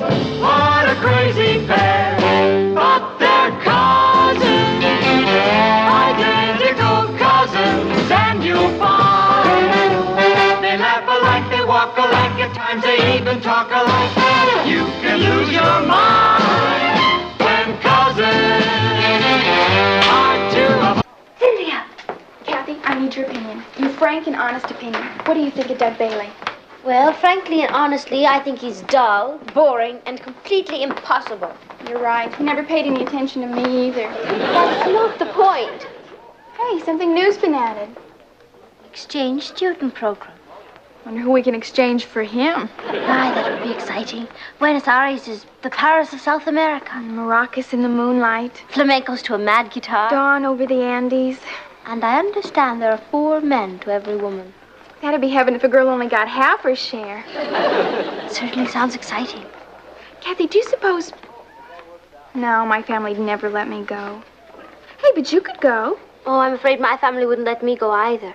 Well, they're in England. No, I mean my family here. Aren't you a little bit confused? The Lanes aren't your family. Well, they certainly think of me as one of their own, and they wouldn't let me go any more than they'd let Patty go. Oh, Kathy, don't be ridiculous. Of course they would. I mean, you're just a visitor. Cynthia, that's silly. One way to find out. Ask them. I have a good mind to do that just to prove you're wrong. I dare you to try it. You'll see I'm right. You know, my grandfather has a saying. After a few days, fish and visitors start to spoil.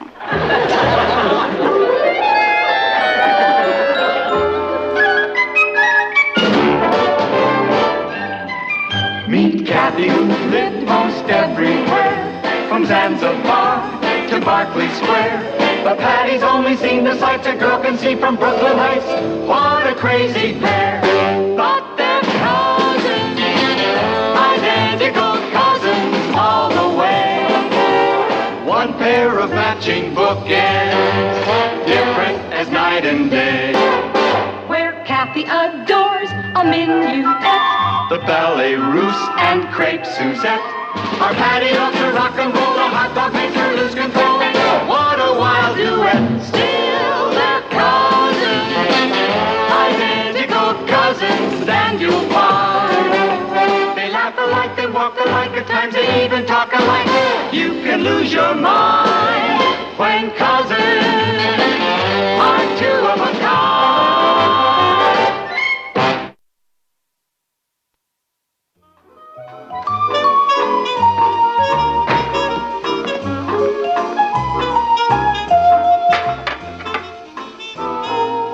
He'll be ready in a couple of minutes, Ross. You said that an hour ago.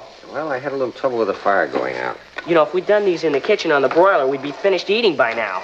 You're the only kid I know who doesn't like charcoal broiled steaks. Dad, it's the space age. Why put up with Stone Age cooking? Steaks on! All right, everybody, let's go. Steaks on. Coming, Sergeant. Okay, now let's see. Natalie, medium well. Ross, well done. How do you eat them that way? And Kathy, charred on the outside, pink in the middle. Thank you, Uncle Martin. You never forget, do you? Oh, why would I forget, honey? You've been here long enough. See now, Patty and the chef, both medium. Thanks, Papa. Not well done enough. Have you ever tried charcoal broiled charcoal? Mine's perfect, Martin. Mine, too. How's yours, Kath? Oh, fine, Uncle Martin. Thank you. What's the matter, Kathy? You're like in another world. Nothing, Patty. I was just thinking. About what? Well, I really don't know quite how to say this. Well, you know there's nothing you can't tell us. I know, but I wouldn't want you to misunderstand. Well, the suspense is killing me, Kathy. What is it? Well, I may have an opportunity to get an exchange scholarship. A scholarship? Where? Argentina. Argentina? Why would you want to go to Argentina? Well, I understand Buenos Aires is very exciting, like Rome or Madrid. Yes, I've heard it's a very cosmopolitan city. You mean too sophisticated?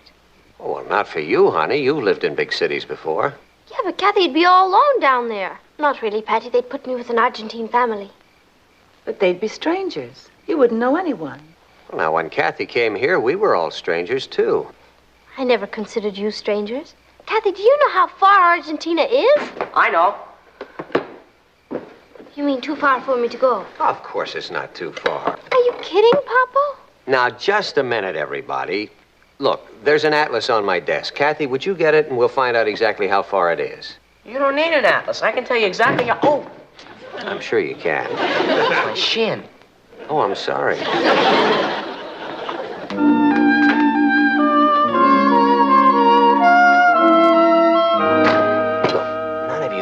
understand, but this is a big opportunity for Kathy, but she's got a conflict about it because she thinks we don't want her to go. She's right. If Kathy leaves, I'll be devastated. It would be like losing my own daughter. Who'll help me with my homework? Now, wait a minute. Wait a minute. In the first place, she's not going yet. She's just thinking about it. And in the second place, if we're going to be fair to Kathy, we've got to let her decide this by herself. Don't you see that? I don't think she can't should do this to me. Martin. I don't care about being fair. Now, hold on. You just don't seem to understand. It's hard enough for Kathy to make a decision like this without your making it any harder. What are we supposed to do? Be cheerful? Exactly. That's what I want you to do. Be cheerful. In fact, we've got to convince her that we're happier about this than she is, no matter how we feel. Now, I can't believe how far Argentina is. 5,300 miles. well, that's only 10 or 11 hours by plane. Yeah, sometimes it takes us that long to get across town. I'll get it. Well, as long as nobody minds my going, You know we'll miss you. I'll miss you too. Well, you can come and visit us on your vacations. Yes, I suppose so. Let's face it, Kath, this is too big an opportunity for you to pass up. Yes, it is, isn't it? It's for you, Cap. Cynthia.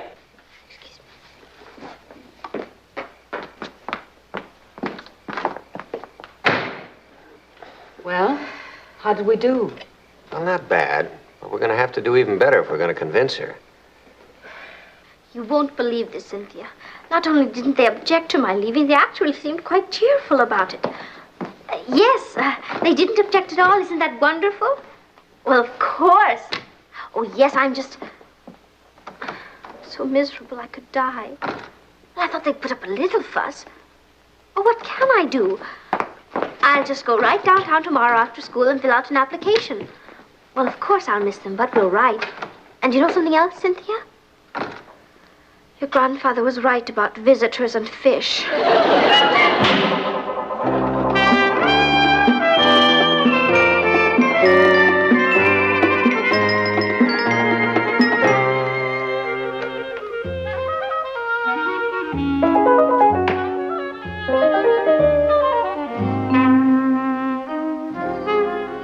Hello. Hi, I'm Kathy Lane. I'm Colette Dayute. Well, it's nice to meet you. Thank you. Are you going to Argentina? Possibly. Are you? Uh-huh, it's sort of a prize.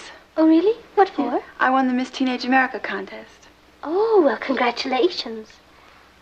Tell me, did you have much trouble getting your parents' permission to go?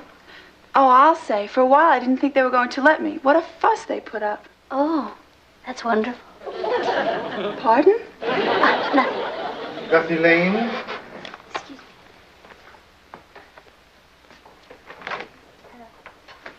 You certainly have a very good record. Thank you. I'm going to love going to your country. I think you will like Argentina. Oh, I'm sure I'll love it. I've always wanted to go to Buenos Aires. The music, the fiestas. Well, perhaps someday you will. Someday?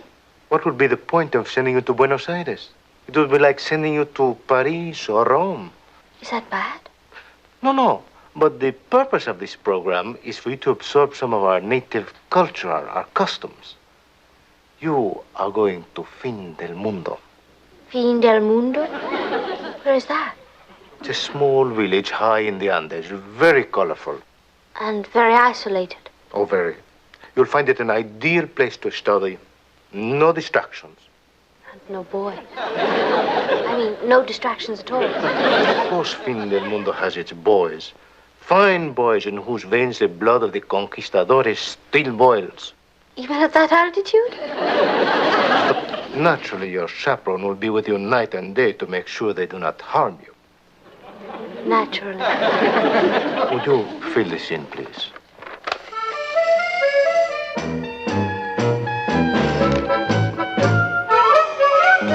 We gotta find something out about that place or she won't go there. Listen to this. Argentina has some of the most colorful fiestas in South America. That's not the kind of thing we're looking for. And will you please stop eating those potato chips and concentrate? I'm using them to keep my place. Uh-oh. What's the matter? This is about the courtship customs down there. Yeah? Any pictures? All I know is Kathy better watch her step. She gets A in math and science, but when it comes to men, that's a whole different story. Yeah, but you got an A in biology, too. So she can dissect a frog. What's biology got to do with men? Pretty complicated. Listen, when a girl wishes to show that she is single and available, she places a rose behind her right ear. If she places it behind her left ear... She's available, but not single. It means she's single, available, and interested. Now, if she drops the rose when she passes a boy, it means she's... A butterfinger. It means she's attracted to the boy and would welcome in advance. Oh, boy, I think Kathy's gonna be in big trouble down there. I don't think so. Why not? She's allergic to roses. Ross, will you fill your mouth with potato chips and keep reading?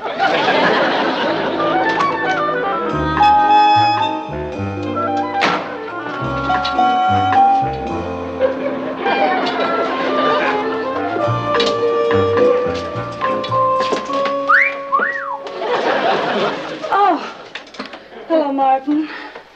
Oh, hello, Martin. Whatever happened to the mad gay blonde who used to smother me with kisses at the door? I'm sorry, dear. I guess I just haven't felt too gay since Kathy decided to leave us. Gee, do you remember how frightened and shy she was when she first came to us?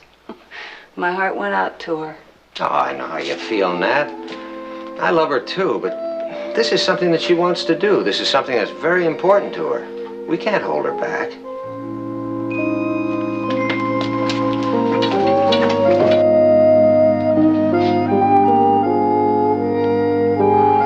Papa, we got something that's gonna put out the fire. Yeah. Hey, whatever happened to hello, Dad, how's your game? I'm sorry, Papa, but this is important. Listen, go ahead, Ross, read it. Ross, why do you insist on using potato chips as bookmarks? Listen, in some South American countries, the average lifespan of the native population is a mere 32 years. Very interesting. Papa, interesting. Don't you realize that Kathy's gonna be cut down in the prime of her life and it's gonna be our fault? Okay, look, if that doesn't impress you, listen to this. Quite often in South America, young girls are betrothed at the ages of 9 and 10 and married by the time they are 12 or 13. Are the two of you really worried about Kathy's getting married? Of course not. I'm worried about her being an old maid. By the time she gets there, all the 9 and 10-year-olds will be taken. And just what do you intend to do with this choice bit of information? Tell Kathy, of course. Oh, no, you won't. Papa, when a person runs across a choice piece of information like this, it's her duty to speak up. And now look, the two of you, just sit down over here for a minute. Have a little talk about this. Now look, both of you love Kathy, right? Of course we do. Well, now then, you certainly don't want to be millstones around her neck, do you? No, sir. All right. Now, Patty, one thing you're not is selfish. I mean, you're always giving your time to other people, extending yourself for them. Can you do less for Kathy? No, Papa, I guess not. Hey, wait a minute. I'm just as unselfish as she is. Of course you are. But now, here's the point. So far, we've done a pretty good job of convincing Kathy that she's free to go. But as the time for her to leave gets nearer, her doubts are going to get more intense. So we have to step up our efforts to make her feel that we're pleased she's going, that we're delighted, in fact. You mean we have to bend over backwards to convince her? Exactly. Okay. Good. How about you, son? Well, I sure don't want to be a millstone. That's my boy. What's a millstone?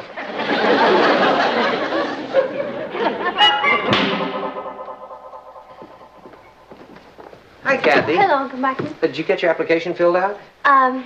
Yes, but you'll have to sign it to make it official. Oh, what'd they say about your chances? Very good. Marvelous. Uncle Martin, if you've changed your mind, it's not too late. Changed my mind about what? About my going. Oh, of course not. I tell you, let me have the application. I'll sign it right now. Uncle Martin? I'm not going to Buenos Aires, you know. You're not? No, I'm going to a little town called Fin del Mundo. Oh, uh-huh. It's actually not a town, it's a village. Do you know what Fin del Mundo means? Oh, let's see. I used to be pretty good at Spanish. Fin means, End. End, right? And mundo means... World. End of the world. Gee, it sounds pretty isolated. Oh, it is. It's way up in the mountains. Ah, that's wonderful, because that's the way you get the real feel of the country. Nobody speaks English. Perfect. You know that's the only way to learn a foreign language. All right, there you are, honey. You should be pretty excited. Oh, yes, I am. Terribly. Hello, Kathy. Hello, Aunt Natalie. What's new? Uncle Martin just signed my application for the scholarship. Oh. How does it look? Very encouraging. Oh, marvelous. Aunt Natalie. Yes? You shouldn't be doing that. It's my job. Well, as long as you're leaving us, I better get used to doing it again. Now, if my leaving is going to cause you any extra work, I won't go. Nonsense, dear. As a matter of fact, with one less person in the house, there'll be less work for me. Oh, yes, of course.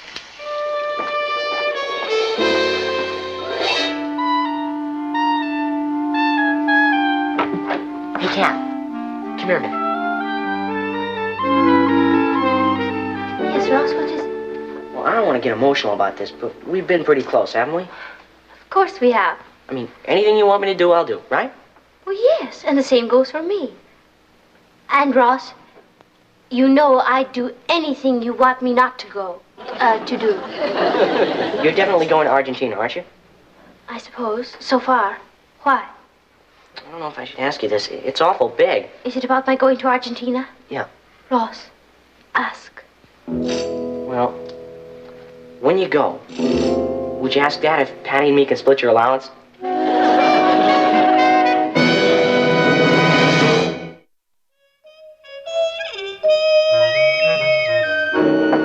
Patty, are you in there? Yeah, Cass, can you squeeze through?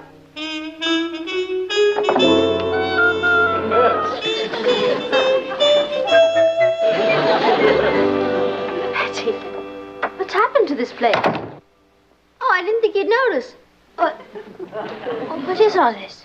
Oh, I just redecorated. Redecorated? Yeah. I figure since I'm going to be here alone, I can really spread out. Would you like a soda? No, thank you. How about an ice cream cone with sprinkles? Patty, you never told me I was in the way. Well, you're not in the way, Kathy. I've enjoyed crowding myself into this room to share it with you. I crowded you? Oh, no, I didn't mean it that way. I thought we were like sisters. Well, closer than sisters. But you want to go to Argentina, don't you? Patty, what if I... Yeah? Nothing. Kathy, do you really... What, Patty? Nothing. Dinner's ready, kids. What were you going to say? Nothing, Kath. I know you'll love Argentina.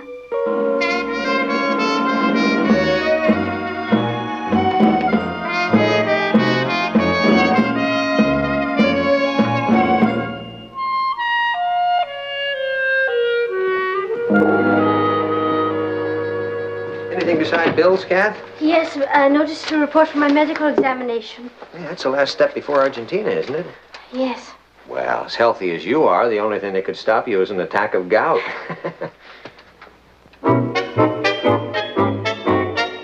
Gout? That's ridiculous. You're too young. Oh, really? Then perhaps I should tell you what happened when I got up this morning. I had a terrible crick in my back. Right here? That's the spot. Me too. Sure hurts, doesn't it? Yes. You ever get a pain back here? All the time. What do you do for it? Nothing. That's the best thing. You'll have to live with it. Now, back to your medical history. Have you ever had the measles? Yes. Mumps? Yes. Whooping cough? Yes. Chicken pox? Yes. Beriberi? Yes, yes. Scurvy? Yes. Ishimoto syndrome? Yes. Well, that's all there is. You've had every disease there is on the list. Oh, my. Does that eliminate me? Oh, no. With your medical history, you should be immune to anything. Splendid.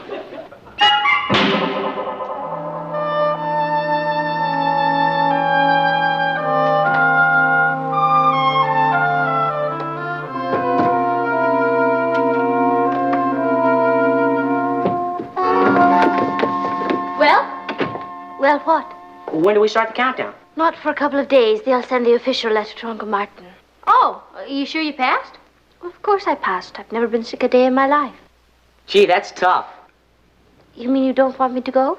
Kathy, I hope you make out better in Spanish than you have in English. Tough means great. Oh, I see. Boy, you must be thrilled about passing, huh? Oh, yes, yes. As a matter of fact, it's the toughest thing that's ever happened to me.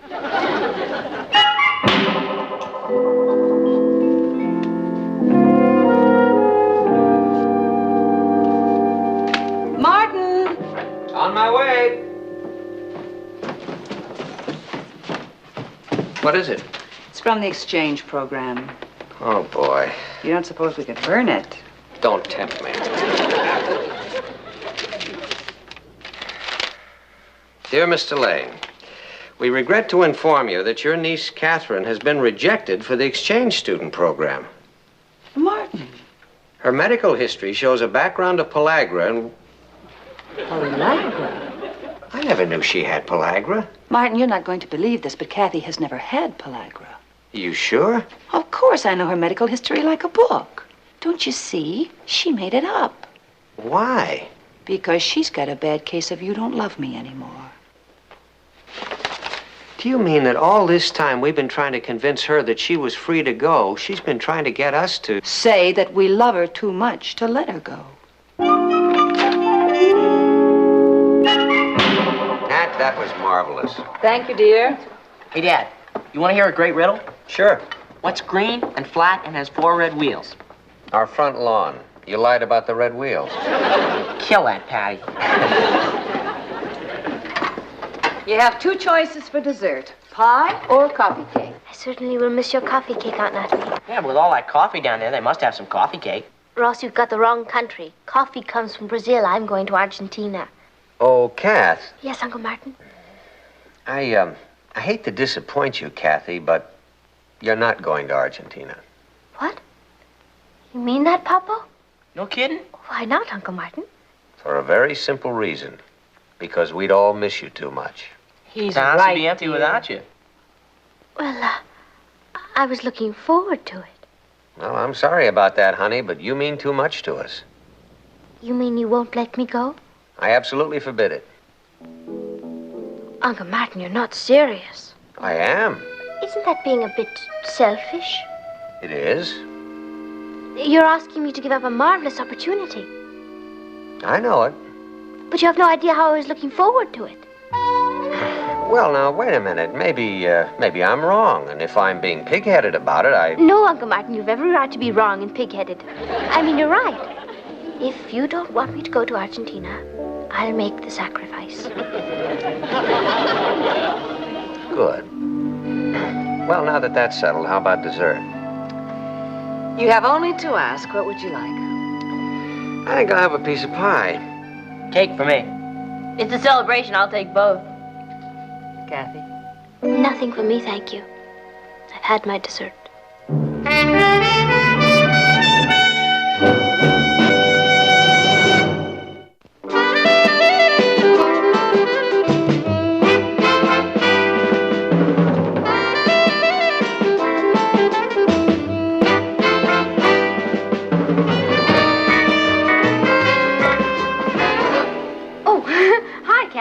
What's going on? I was just watching Doug Bailey, that dream. Oh, really, Patty? I think he's going to ask me for a date. He never stopped watching me all during history. I think Doug Bailey is a perfect drop. That's drip. Well, either way, I wouldn't go out with him if he were the last person in the world. Nobody's asking you to. Hi, girls. Hi, Doug. Hello, Doug. Hey, Kath, you doing anything right now? No, why? I thought maybe we'd go over to the malt shop and get a soda. I'd love to, Doug. Terrific. See you later, Patty. Bye, Pat. How do you like that? If I kept my big mouth shut, she'd be in Argentina by now.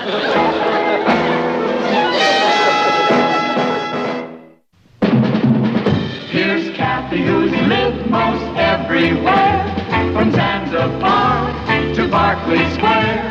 The Patty's only seen the sights a girl can see from the heights. What a crazy pair! But they're cousins, identical cousins, and you'll find they laugh a lot. even talk alike. You can lose your mind when cousins are two of a... It's on the shelf where you left it, dear. Oh. Hey, Papa. Didn't I hear you talking about Marie Antoinette last week? Oh, yes, you did. Well, that's terribly expensive. Richard can never afford to take you there. What are you talking about? The French restaurant. What are you talking about?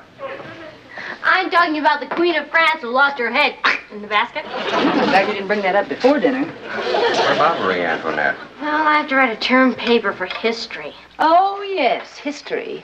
I think you got a C on your midterm in that, didn't you? Oh, what'd you say, Ma? I can't hear you. She said you got a C in history, didn't you? Heard her. Let me tell you something, young lady. If your next paper is not outstanding, there'll be no dating for 2 weeks. Papa. Well, I'm sorry, but with the kind of grades you've been getting, you'll never get into a decent college. Is it fair to penalize me just because I don't have a head for old dates? Do all right with young ones. Patty, perhaps if you thought of it as a boy's phone number, it might help you. Like Robert Fulton, 1807. Henry Hudson, 1609. Marie Antoinette, 1789. That's pretty good. I have a good head for phone numbers. Marie Antoinette, 1987. You have dialed the wrong number. I think you just phoned General de Gaulle. Meet Kathy, who lived most everywhere, from Zanzibar to Berkeley Square. But Patty's only seen the sights a girl can see from Brooklyn Heights. What a crazy pair! But they're cousins, identical cousins all the way. One pair of matching bookends, different as night and day. Where Kathy adores a minuet, The ballet russe and crepe Suzette. Our Patty loves to rock and roll, a hot dog makes her lose control. What a wild duet, still they're cousins, identical cousins, and you'll find. They laugh alike, they walk alike, at times they even talk alike. You can lose your mind when cousins are two of a kind.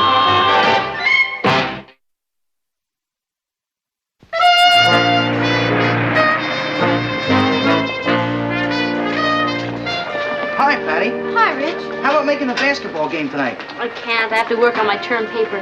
My father says if I don't get better than a C in history, it's going to be home on the range for 2 weeks. Gee, that's practically capital punishment. Oh, I've got Jim. I'll call you at home. Okay.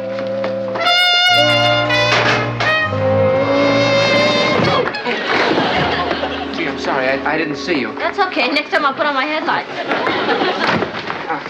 Did I hurt you? Not yet, but keep trying. That's yours. Thank you. Excuse me. Yeah? I think we got something a little mixed up here. That's yours, and this orange one is mine. And there you go. You know, you really ought to be more careful. You could hurt someone, including yourself. Goodbye. Patty. Hi, Ross. You bumped into the brain. Yeah, me with no collision insurance. What do you mean the brain? Well, his IQ's so high, you need an oxygen mask to measure it. You know the type that's always correcting the teacher? Oh, yeah. But what can you expect? He's a transfer from Boston. He's in my history class. History? And he's good at it? Is he? I think he knows more about history than Charlton Heston.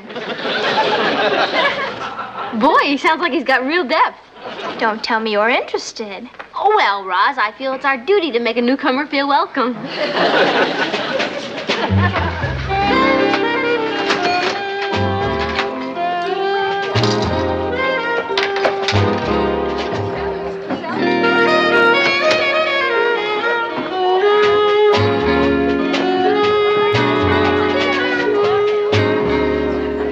Pardon me.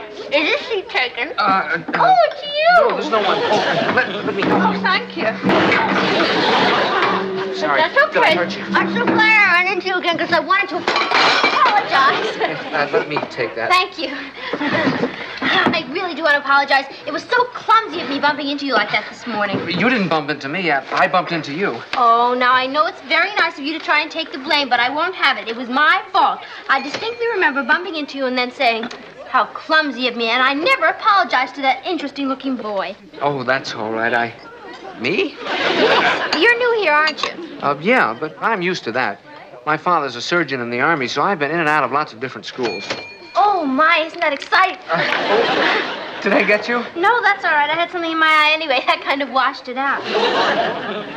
I guess you could say you really dig grapefruit. It's very high in vitamin C, you know.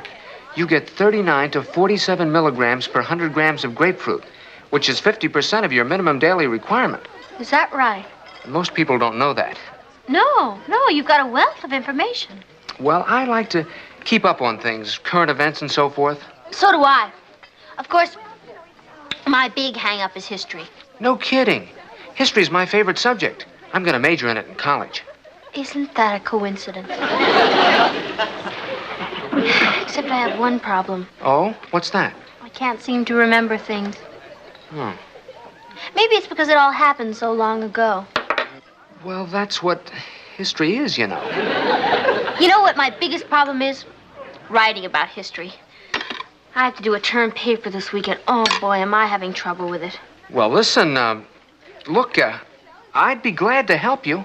Oh, no. One thing I never do is allow anyone to write my term papers. I didn't mean I'd actually write it for you. Oh. But I'd be glad to discuss it with you and, kind of look over your outline. Oh, that's great, because my biggest problem is outlines. Anytime. How about tonight? Gee, sure. Well, that's great. I'm glad I bumped into you. I knew you'd be an interesting boy. Is there any salt on the table? Oh, yes, certainly. Thank you. Here. Oh, look what I did to your blouse. Oh, that's okay. I was going to throw it away anyway. And the skirt, too. Whole crummy outfit. I can't tell you how much I appreciate your coming over. Oh, no problem. I was glad to. Good. Shall we get started? Oh, well, sure. Now, here's the typewriter, and here's some typewriter paper. Do we need anything else? How about your outline? Outline? You said you made an outline for your paper. Oh, the outline. Yeah, I'll go get it. Patty, Yes, can I ask you a question? of course. Who's this fellow Richard I always see hanging around you? Richard? Yeah. Oh, Richard. Oh, he's just a friend of the family's. Oh, really? Yeah. I'll be right back.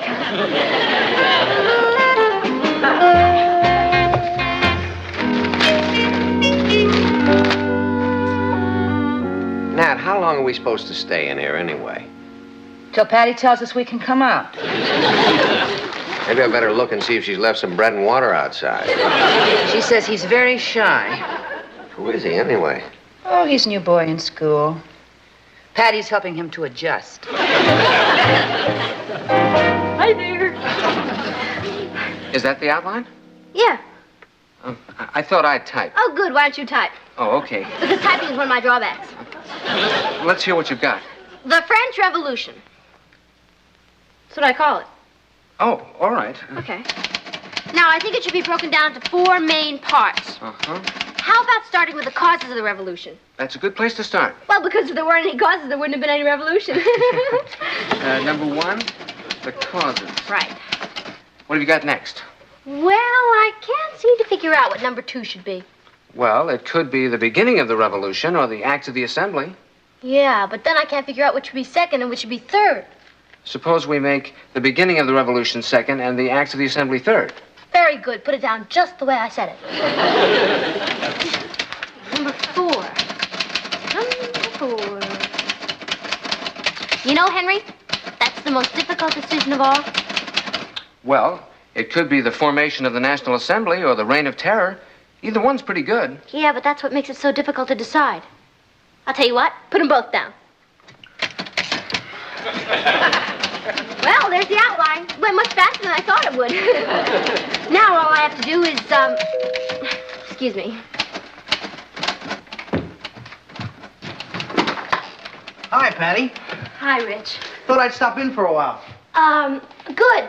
My father's waiting for you in the den. Your father? Yeah, he's got the chessboard all set up. Papa, Richard's here to see you.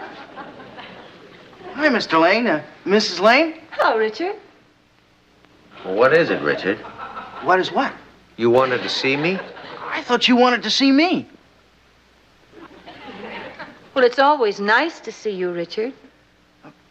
Patty said something about having the chessboard set up. Chess? Oh. You want to play some chess? I'd love to. In fact, I always wanted to learn how to play chess.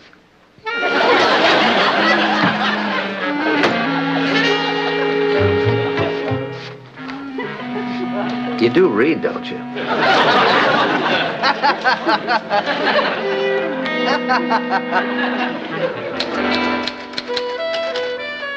There's the outline.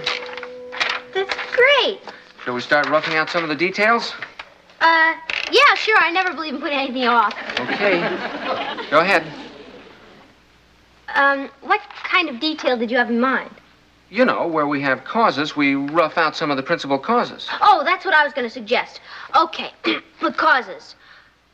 The primary cause of the French Revolution was, let me see now, how shall I put this? Are you trying to say that the system of taxation was very unfair to the lower and middle classes? Yeah, that's the general idea, but I wanted to put it a different way. I know, put this down. The system of taxation was very unfair to the lower and middle classes. That's what I just said. Oh, you see? I guess that's why they say history repeats itself.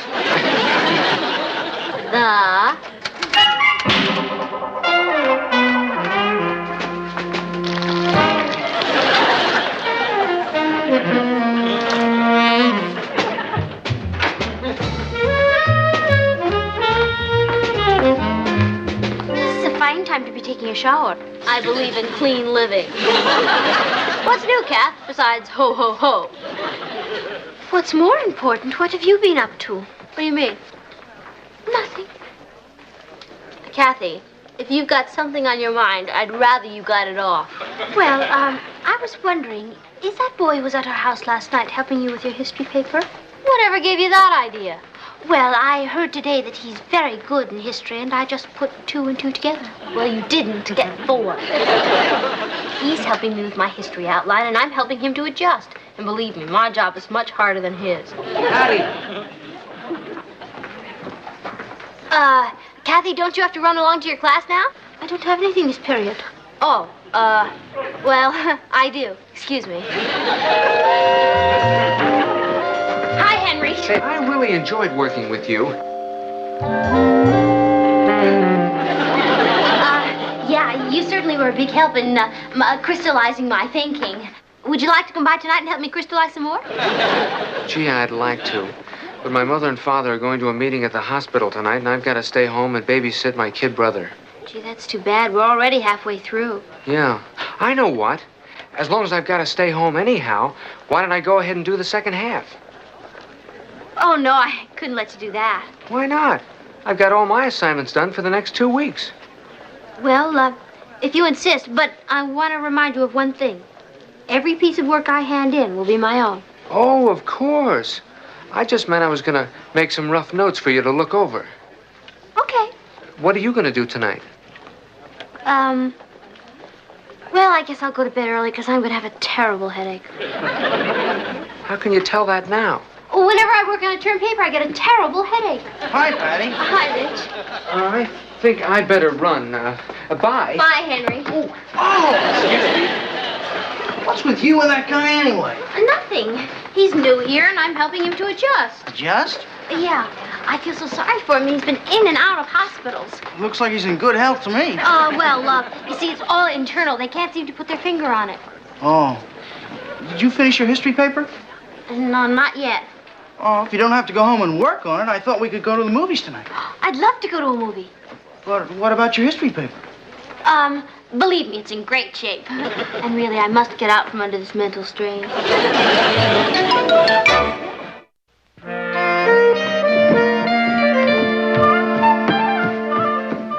Be with you in a second. No rush. The feature doesn't start for an hour. Great.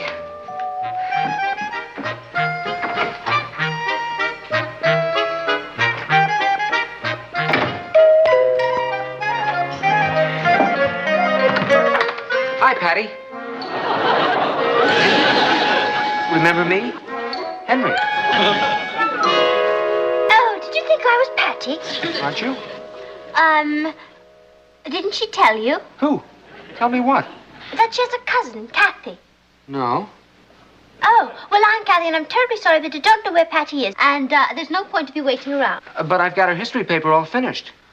Oh! Oh, well, you wait right there. I just remembered where Patty is. Who was that? Somebody for Kathy. Oh, where is she? At the library. Rich, I just got this terrible headache from not eating and doing schoolwork. Would you please make me some hamburgers? Well, why can't we get them when we go out? Because nobody in the world makes hamburgers like you do. That's only when I barbecue. Well, there's some barbecue sauce in the kitchen. Please, Rich. Where are you going? I'll be right back. The meat is in the refrigerator. Hi, Henry. What a surprise. I'm sorry to have kept you waiting, but I was upstairs. Won't you come in? Oh, thank you. That girl with the English accent's your cousin, huh? Yeah. Isn't she cute? I thought you were babysitting. Oh, my dad's coming down with a cold, so they decided not to go. Oh. I thought you'd want to look over your term paper. I just finished it. What do you mean, finished it? Well, you know, finished roughing it out. Oh. Boy, you do a pretty neat job of roughing it out. Glad you like it. I'll tell you what, Henry. I'll read it over tonight, and we'll talk about it tomorrow. Why don't you look it over now? Then if you want to make any changes, we can do it tonight. Hey, Patty, where's the barbecue sauce? Who's that? That? That guy who's yelling for barbecue sauce. Oh, that. That's Kathy's boyfriend. He's making some hamburgers for them. And she doesn't know where the barbecue sauce is? Well, she only just came over from England. Excuse me. Oh, see if they have an extra. I'm starved. Oh, okay. Hey, look, while I'm gone, why don't you read that over and give me your honest opinion? But I wrote it. Oh, yeah. Okay, well then, why don't you read it over for spelling? Be right back.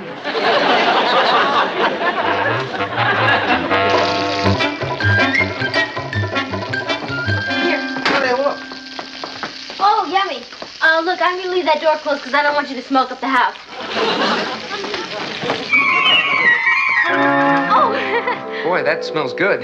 Henry, why don't you go out and get a couple of hamburgers? Why don't we eat with them? Oh, they only have enough for two. Come and get it! Oh, I better tell Kathy they're ready. Isn't she in there with him? Well, yeah, but she doesn't hear very well. Ever since she flew from England, the altitude, you know. I'll be right back. Here you are, Patty. Sit down and dig in. That's great. What's the matter? Need salt. Well, here. I like the salt in the living room better. Salt? The living room? Oh, Henry, you know that headache I told you I was going to have? Yeah? I just got it. Oh, gee, that's too bad. Yeah, I think maybe I better go up and lie down. Oh. Well, I'll leave this here, and you can look it over when you feel better. Okay. Bye.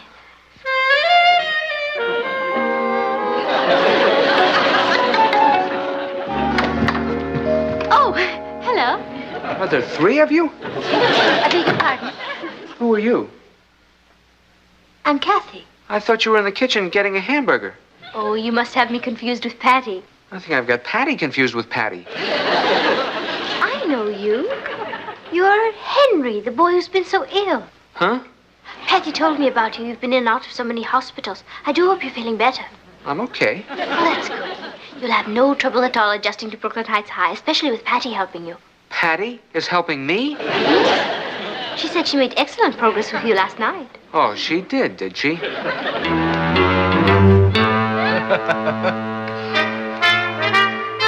This is a great idea, Patty. And we still got time for the movies. Mm-hmm.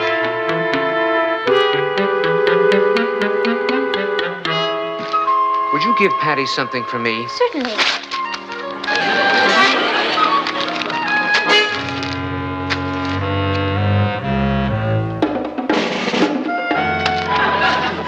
Patty, leave those papers alone. I can't, Papa. I need them. I have Rev and Ross has Shine. All I need is Olu and I'll have Revolution.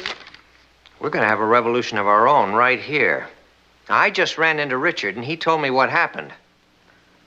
I don't know why Henry got so upset. He just isn't adjusted yet. Ross, clear out. Why? You let her listen when you're bawling me out. Ross. I'm going. Now, Papa, I know what you're going to say. No, you don't, because I don't know what I'm going to say myself. Now, Patty, maybe I have been putting too much pressure on you. But getting someone else to do your work is not the way to get a better grade. He wasn't going to do my work. He just helped me rough it out, and I was going to smooth it out myself and hand it in. And you weren't taking advantage of him, of his knowledge? Well, he insisted on helping me rough it out. Papa, haven't you told me that the worst thing in the world one human being can do to another is be unkind? Oh, Patty. You're right, Papa. I took advantage of him.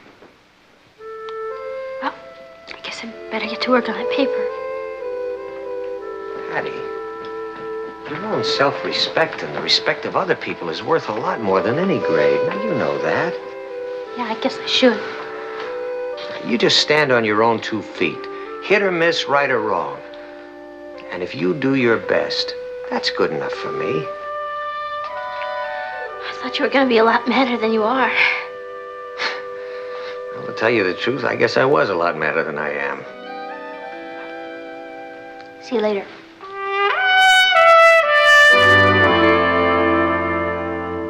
Oh, boy, if only I could remember those 5 main points.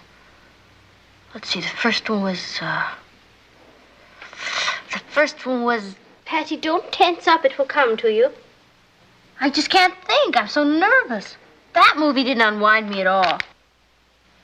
What movie? You and Richard didn't see a movie. See how nervous I am? Patty, why don't you turn on the telly? Perhaps that will relax you.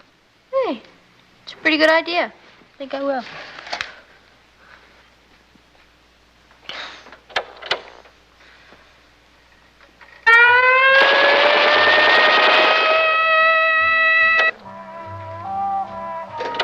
The people have decided, monsieur. You are to be taken to the guillotine. Well, what do you know? Oh, Kathy, would you hand me that pad over there, please?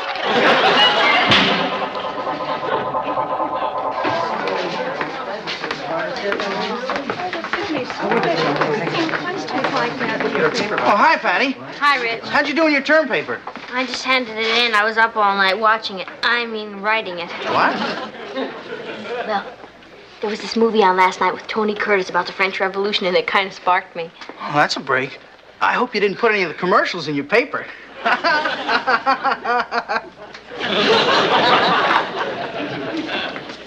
Oh, Patty. I wanted to apologize. That was a dumb thing I did, ripping up that paper. I'm sorry. That's okay, Henry. No, it isn't. You were depending on me, and, well, I went home and wrote the whole thing up again. You did? Yeah. Here. You can hand it in just the way it is. I'll see you around. Hey, how about that? Yeah, how about that? Hey, let me see that. Boy, this stuff reads pretty good. You know, Rich, if I had handed that in, it'd be a definite A. Mine's a possible C. I sure would like an A in history. Yeah. I know what my father would like. Hi, Mr. McDonald. Hi, Mr. McDonald. Where are you going with that? There's nobody in the room. I'll switch papers for you. No! Why not? Just let me think about it a minute. Patty, there isn't time. You gotta make up your mind right now. Richard, which would you rather do? Get an A in history or earn your father's respect? Are you kidding? You mean you'd rather get an A? Heck no, Patty. Thanks, Rich. You helped me make up my mind.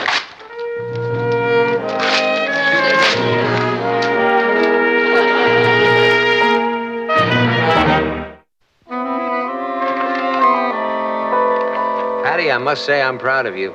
It really shows what you can do if you really try. Listen to what the teacher wrote in the margin. Excellent organization, main points well thought out, very dramatic, unfolds scene by scene. See, it really pays to do your own work. Now, that boy's paper, even though he's an excellent student, probably doesn't have your flair for the dramatic. Yeah, I guess you're right, Papa. What's this other comment the teacher wrote? Where? To my knowledge, Tony Curtis did not participate in the French Revolution.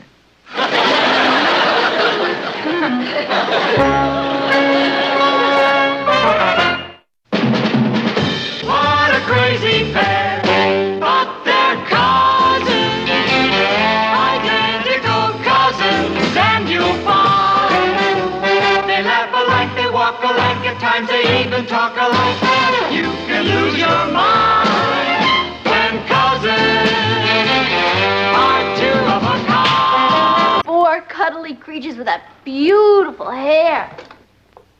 Not the dog act, Richard. The singing group. Patty. Yeah. Do you suppose I might use the phone for a moment, Oh, dear? sure, Mom. I'll just say goodbye to Richard. Rich, I gotta hang up. My mother wants to use the phone. What do you mean an excuse? I wouldn't use my mother as an excuse. Then what? I am not expecting a call from Jerry. Jerry's dating Susan anyway. He's not? When did that happen? When you're finished saying goodbye, let me know. No kidding. Who is he dating?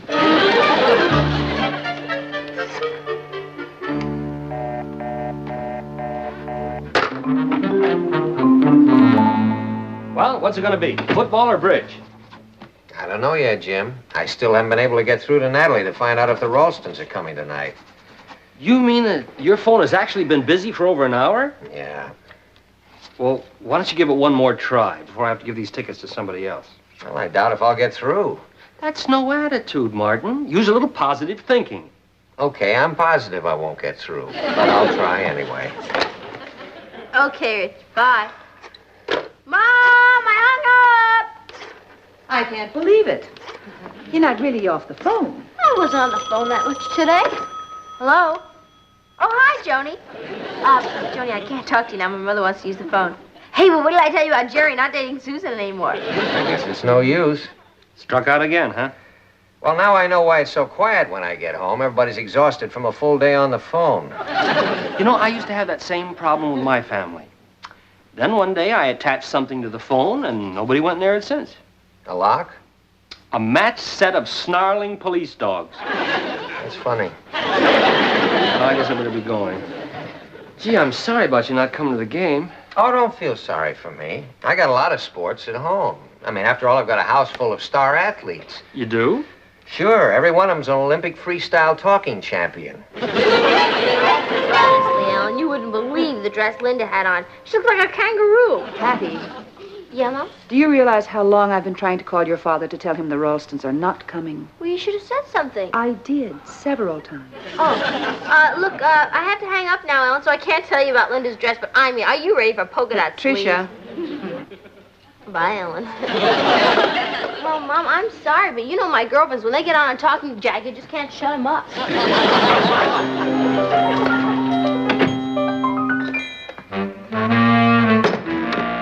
Natalie, put the phone down. Why, Martin? Now, I want to ask you a question. Just one question. Are the Ralstons coming here for bridge tonight? No. Do you mean then that I could have gone to that football game with Jim and you didn't call me? Well, Martin, and you couldn't get off of that phone long enough to let me get through to you? Natalie, I'm surprised that you'd be that inconsiderate. Hold it, Mouse. Now, wait a minute. You had the phone all day. I have not. That's what you always say, so this time I kept count. Debbie, Richard, Joan, Sal, Richard, Shelley, Jane, Marge. Kathy! Come on. Hey, Cut it Kathy! out, Kathy. Come on, that's What are you saying? You're always on the phone. Well, I hope you'll forgive me, honey, but if you don't, I take a size 15.5 noose.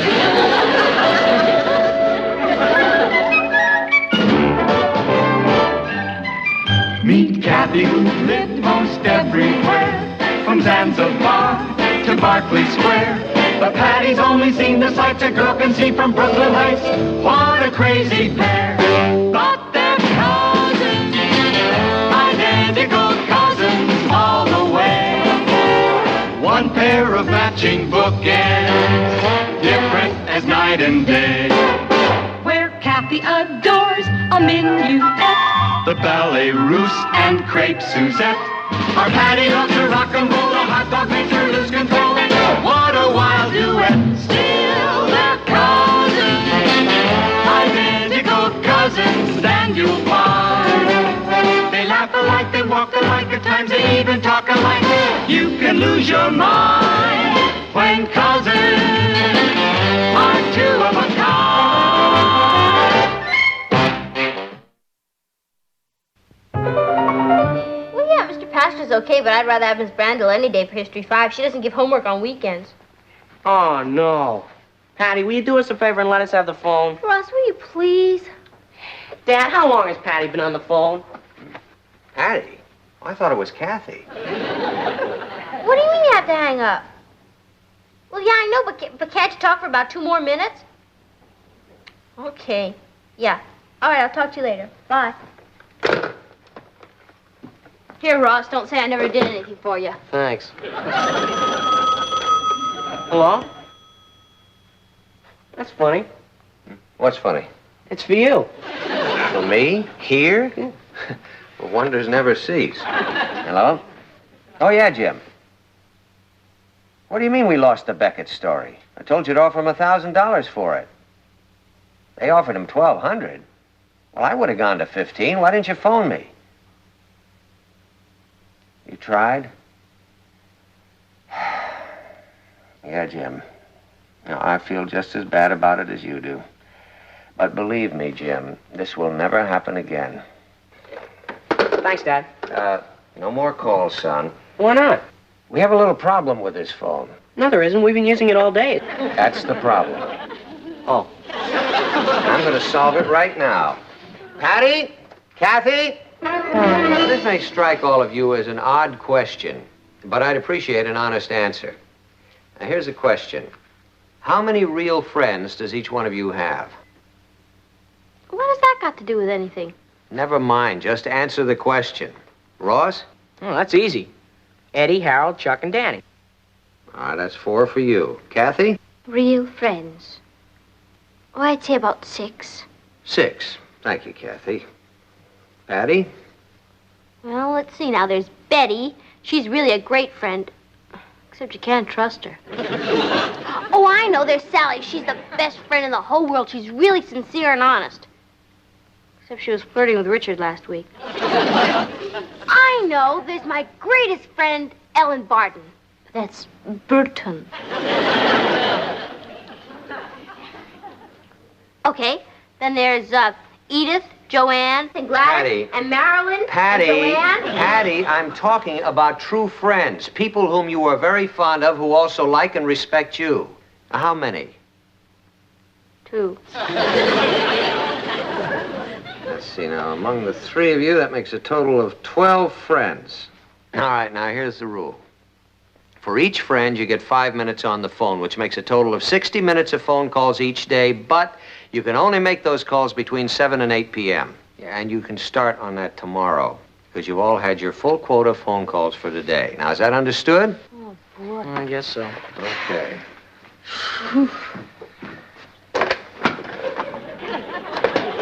Patty, what are you doing?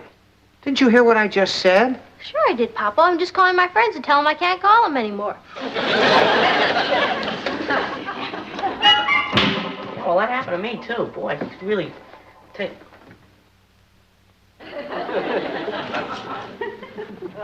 Who are you going to call?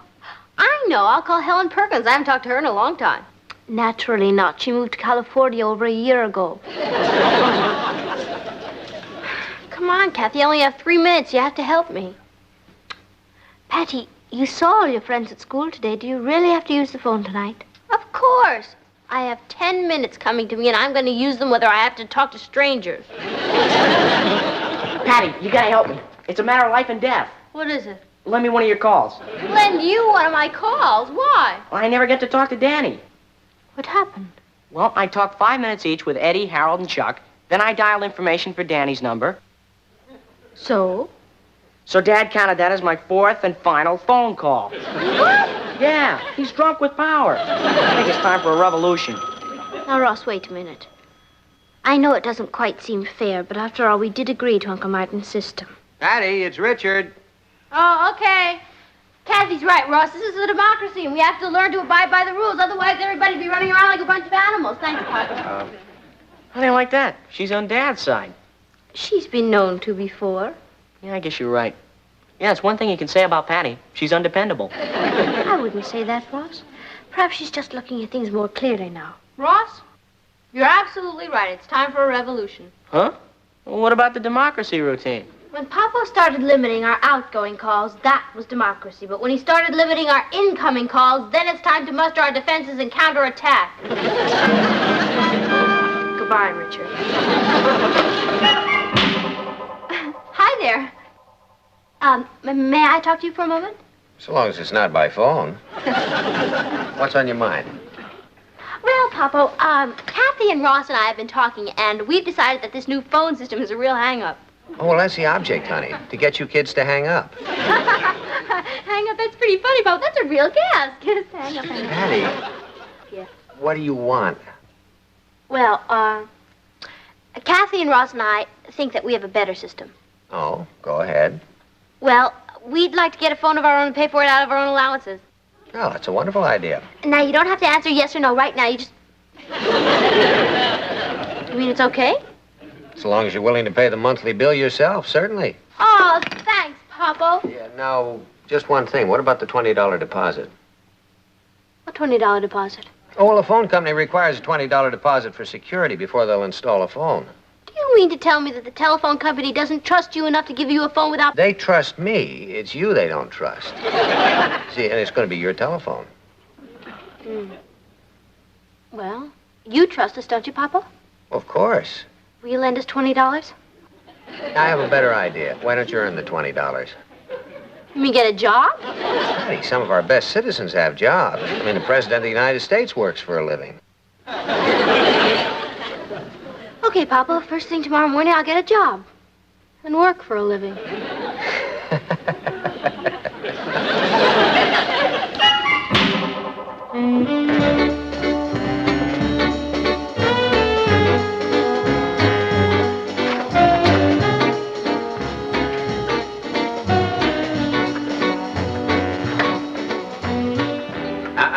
Leave that dial alone. Hi, Papa. I have been trying to call this house all day. Now, who's been on that phone since 11 o'clock? I have, and it was 10:30. All right, 10:30. What happened to all that brave talk about going out and looking for a job to pay for a second phone? I did get a job. You did? Uh-huh. First thing this morning. Well, what were you doing on the telephone all morning? That's my job. I'm a telephone saleswoman. Isn't it a gas, Papa? All these years you thought I was wasting my time on the telephone, and I was preparing for a career. You're selling on the telephone? Uh-huh. This. Isn't it something, Papa? It's something, but what is it? It's called a jet set reducing belt. Now, you just plug it in. Would you plug it in for me, please? You plug it in, and you attached it with this easy safety hook, and then you set the dial to the desired speed, and then you switch it on, and instantly the dynamo vibrators start massaging away the extra fat. Okay, what? All I have to do is sell one of these, and I'll get my $20. But Patty. Papa, I'm afraid I can't talk to you anymore. When your voice is your fortune, every syllable counts.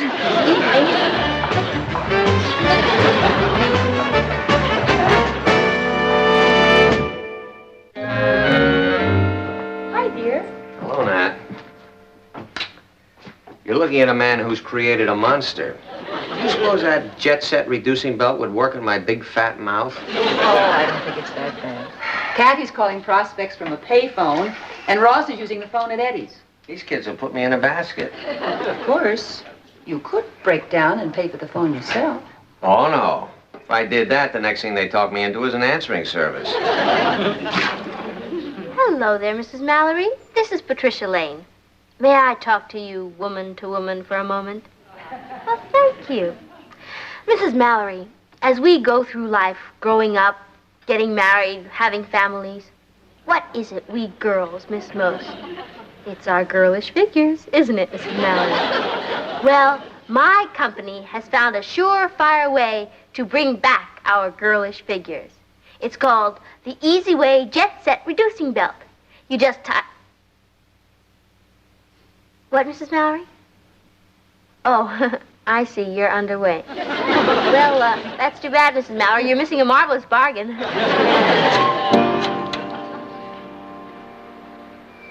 Hello, Mrs. Strick. I'm calling you about the Jet Set Reducing Belt.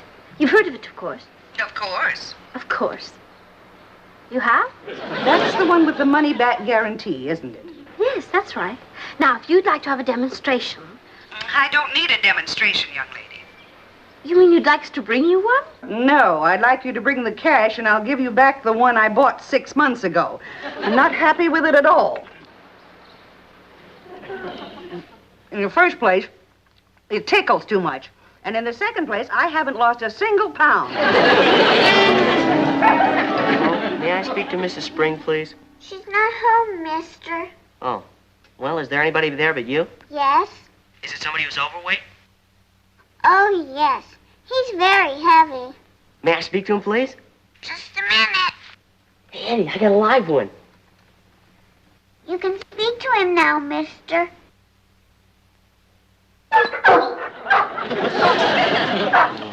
Smart Alec. You know, there ought to be a law against letting little kids use the phone. Patty. Oh, hi, Kath. How you doing? Oh, I made 12 calls from 3 different pay booths. Any results? Oh, yes. I ran out of dimes. We better sell a belt sooner. We're not even going to break even. 20 cents? I still have dozens of people on my list. Okay. Guess we may as well go whole hog. Poor little piggy.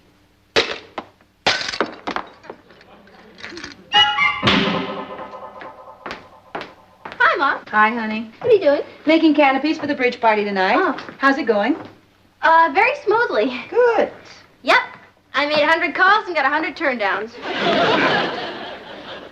You know, Mom, I've always liked you in that dress. Why, thank you, dear. I mean, you really look beautiful in it. But I thought you were going to have it let out. I did have it let out. Oh, that's right. It's supposed to be tight around the waist. No, it's supposed to be loose around the waist. Of course. What am I thinking of? I'd say you were thinking of trying to con me into buying one of your reducing belts. 101. What do you suppose has happened to the Ralstons? I don't know. It's not like Jack and Harriet to be late. Not without calling. Oh, and I've had plenty of opportunity. I mean, nobody uses a phone around this house. Maybe you ought to call them. Well, if I can get Patty off the phone. That's like trying to separate a tigress from her cub. But, Madam, this is the greatest invention since the Turkish bath. It actually makes it fun to be overweight. Oh, I see. Well, thank you. Goodbye. Excuse me, Patty, I have to make a call. Is it a business call? What? Sorry, Papa. I lost my head. Hello? Yes, this is Patricia Lane. Oh, yes, Mrs. Simpson. I did leave a message. Well, I represent the Jet Set Reducing Belt, and I would like to give... You do? Oh. Well, yes, good luck to you, too. Goodbye. How do you like that? She sells reducing belts, too. Small world. Well, everybody's selling reducing belts. It'll be a small, skinny world. Only I could meet some nice, overweight lady face to face. Hello, Marty. Hi, Jack. Sorry we're late, but you know how long it takes women to dress. Especially me.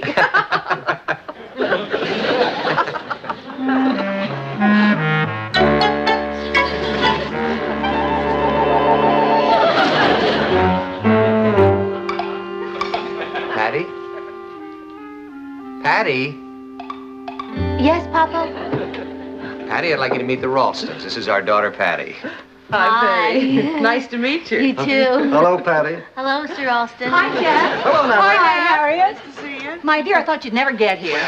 Well, shall we go in and get started? Right. So Mother called just as we were leaving. Oh, tell her I said hello, will you? Will do. Hey, why don't Natalie and I pay our losses now and avoid the last-minute rush? Tired of getting your lumps, huh? Well, let's just say if you beat us again, you can take us home and put us on the mantelpiece. Harriet? Oh, they all look so good. Harriet? Oh, yes, dear. None for me, Natalie. Oh, come on, Harriet. You can eat just one of these.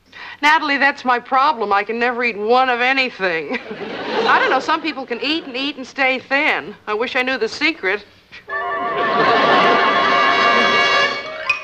Eddie, this jet set will melt the weight off you just like that. I don't want to lose any weight. I want to be a professional football player when I grow up. Jockeys make more money. A diamond. One heart. Spade. I bid, What is that you're eating? Oh, club sandwich. Oh, boy, does that look good. Come on, Harriet, it's your bid. Oh, well, I bid 2 club sandwiches. Oh, I'm sorry. I meant 2 clubs. Just where my mind is. Feel like a rocket on the launching pad. Okay. 5, 4, 3, 2, 1. Blast off! I'm in orbit. Okay, then. Let's shoot for the moon. Oh, okay, slow it up. Ooh, ooh. Hey, ooh, ooh. Ow, it's getting hot. Hey, look, I'm on fire. Get me out of here. Okay, it's fine, it's fine. Come on.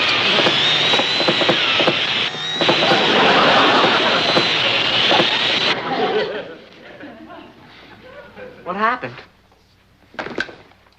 Oh, let's get the same problem you do. A screw loose. We'll go get a screwdriver and have him fixed in no time. Come on. I don't want to be skinny.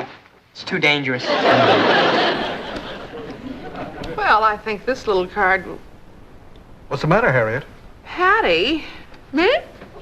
Certainly can't put it away. Well, I have to have something to tide me over between dinner and my cookies and milk before bed. Well, how do you keep that figure? Well... I'd give $1 million to know your secret. Mrs. Ralston, if a certain person would let me, I could tell you my secret for a lot less than $1 million. Oh, thanks, Papa. Don't go away. I'll be right back.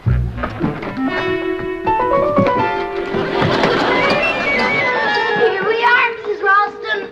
The jet set reducing belt. Is that your secret, Patty? Uh-huh. You merely attach it with this no-fuss jiffy hook, and then you dial the vibro massage for the desired massage strength, and you flip the switch, and instantly the dyno vibrator starts massaging away unwanted pounds. Well, how interesting. Now, if you wish to adjust the vibrator massage, you merely turn the dial from mild to medium, and then you can go about your daily household chores dynamically, scientifically, and pleasantly. Well, how does it feel? Oh, believe me, Mrs. Ralston, the faster you lose those pounds, the better you'll feel. Now, if I adjust it to high, I feel like flying. Is it soothing? Soothing, Mrs. Ralston. If I put it up to super high, I feel like dancing. Patty, is anything wrong? No, Ma, nothing's wrong. Well, I must admit, I feel like buying one, Patty. But are you absolutely positive there's no discomfort? Why, it's the most comfortable thing in the world.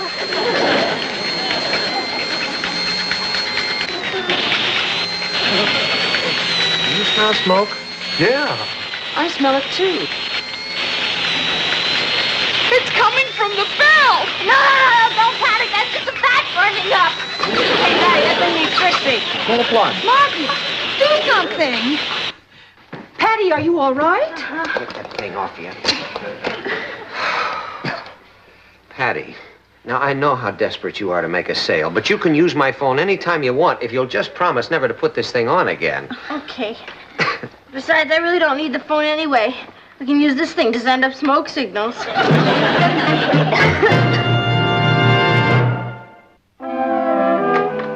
No, Clara. There's no need to hang up. I still have 4 minutes on this telephone.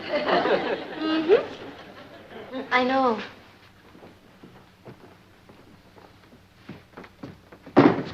Hi. Hi. Looks like a lineup at the box office, doesn't it? For a problem play entitled, Oh, Dad, Poor Dad, if we don't hang up the phone, he'll really be mad. Oh, not me. I've solved the problem. You have? Follow me. I must admit, I got the idea for this from watching old whodunits on the Late Late Show.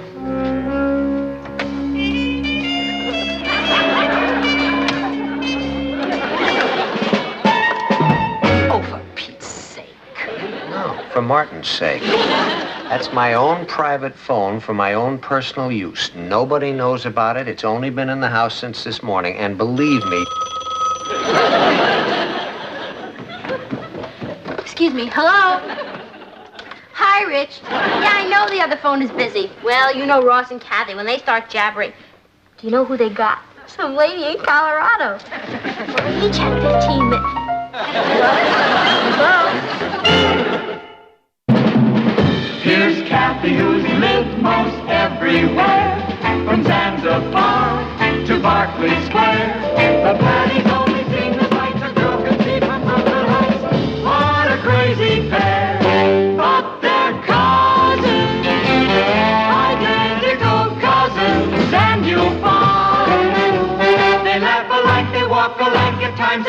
talk alike.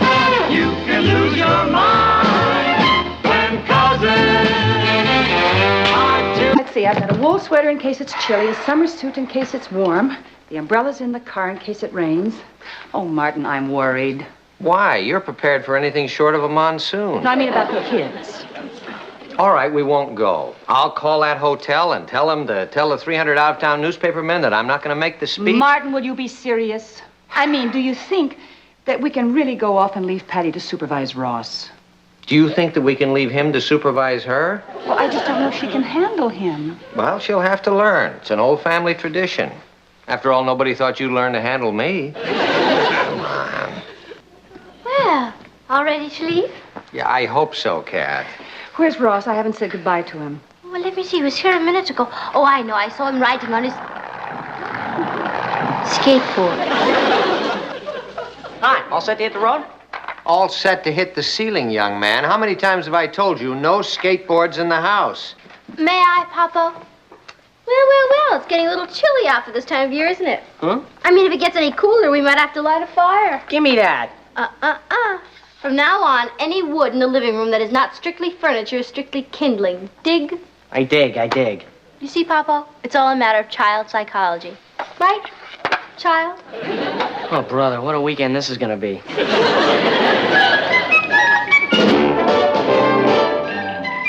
Meet Kathy, who lived most everywhere, from Zanzibar to Berkeley Square. But Patty's only seen the sights a girl can see from Brooklyn Heights. What a crazy pair! But they're cousins, identical cousins all the way.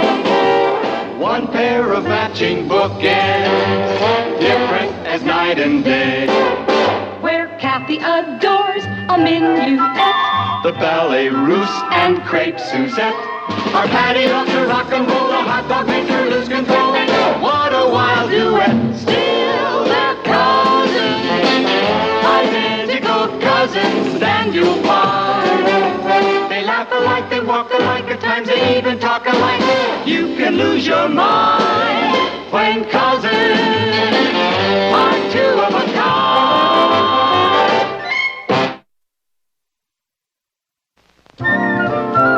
Don't forget to put the empties out for the milkman and leave the money for the newspaper boy in the letterbox. We will, Aunt Natalie. Have a nice trip. Yes, dear. Oh, and don't forget, in case of emergency, Aunt Martha's number is in the phone book. You told us. Goodbye, Mom. Have Goodbye, a ball. darling. Slow him down with that speech, Papa. I'll do my best, honey. Oh, and we're going to be at the Cumberland Hotel. Now, do you He want to wrote write it down 4 times. All right, sweetheart. Okay, now don't worry. There's not a thing to worry about. Yeah, the warden will take good care of us. Now, that'll be just enough out of you, young man. You just keep busy and stay out of trouble. Which reminds me, that mess you made in the basement last week, I want you to quit stalling and get that cleaned up before we get back here tomorrow. Just put it out of your mind, Papa. He'll do it. Oh, and one other thing, darling. I Natalie, forgot. please. Oh, all right. Goodbye. Bye. Have a nice You night. take care of yourself Drive now. carefully. See ya. See, I told you Patty could handle Ross. She'll have him eating out of her hand. You mean out of her fist, don't you? She seemed awfully rough on him. Yes, dear. Come on, let's get in the car. I'm sure Patty will handle him with kid gloves. What are these for? Time to go underground, little mole. Huh? The mess in the basement you're supposed to clean up, remember? What's the rush? I've got all weekend. Now, you're not going to stall me like you do Mom and Papa. Get moving. Will you get off my back? Ross, I hate to pull rank, but if that job isn't done by this afternoon, there will be no dinner for you tonight. You mean you'd let me starve? Ross, I just have to put my foot down. But why on my neck? Look, Ross, if you expect me to slave over a hot stove all day, the least you can do is stop stalling and get to work. But I'm not stalling. I've got an appointment. To do what? To play chess with a guy. So if you'll excuse me. Wait a minute. I mean, you invited somebody over here without telling me in advance? Why? So you could put him on the work squad, too? Ross, you're pressing me. You really are. Okay, we'll let the basement go. For now. But one thing I'm going to insist on is that you clean up your room before you start playing. Are you kidding? And let Billy think I'm the maid around here? Hi, I got the chessboard all set up. Great, let's go. Yeah. Ross! Remember what I said about cleaning up your room? Ross, did you hear me? Ross!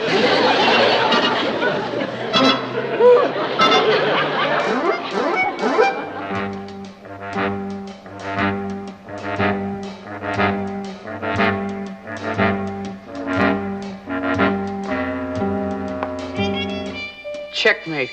Boy, are you ever off your game? Who can concentrate? It's like living in Stalag 17 around here. Oh, Penhut, here comes the sergeant. Very funny. Bed not made. Shelves not in order. Room not dusted. Ross, what did I tell you about straightening up your room? I'll do it. Can't you see I'm busy right now? I'm warning you, I'll be back in 5 minutes, and I'd better see some progress. Excuse me. A regular dictator. Today she rules the house, tomorrow the world. There'll only be 2 places for lunch, Kathy. Really, Patty, don't you think you're carrying this thing a little too far? If you'd been a sister as long as I have, you'd know the only way to a lazy brother is through his stomach. Well, it's D-Day H hour. Well, that's no use. I just can't concentrate. Maybe I should give in and tidy up the room just a little. And let your sister think she's got the upper hand? Well, what else can I do? You gotta use a little muscle. Like what? Like the next time she pulls any of that jazz, well, do what I do. Run away. Thanks a lot. I like it here. Well, I don't mean really run away. You just tell her you're gonna run away. It's all a snow job. You don't know Patty. She doesn't bluff that easy. She will if she's anything like my sister. You tell her you're cutting out, and she'll get so spooked, she'll be eating out of your hand for the rest of the weekend. It's your move. Okay, I hate to do this in front of you, Billy, but I'm sorry. Hey! There will be no more games until this room is completely straightened up. Oh, yeah? Well, I'll tell you, Patty, if you don't lay off, I'm gonna run away. Oh, really? Where? I don't know, but if you don't get off my back, I'm gonna go someplace. Oh, well, suit yourself. Oh, well, and to prove there's no hard feelings, I'll make you a nice lunch. You and your big ideas. Now what do I do? Well, you can't give in now. You gotta get through with it. Besides, she's just bluffing. You'll see. He's just bluffing. You'll see. Can I have the liverwurst, please? Patty, don't you think you're pushing Ross a little too hard? Kathy, one of the first things you'll have to learn about bringing up children is that when they threaten you, you have to call their bluff. Well, what if he is serious? What if he does run away? He'll come back. How do you know? He hates liverwurst.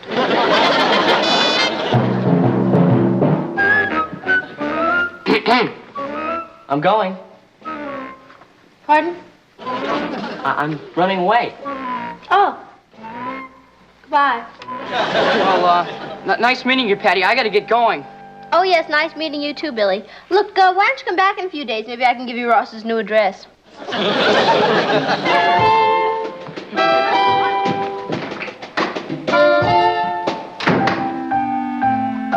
Well, I guess this is it. Mm-hmm.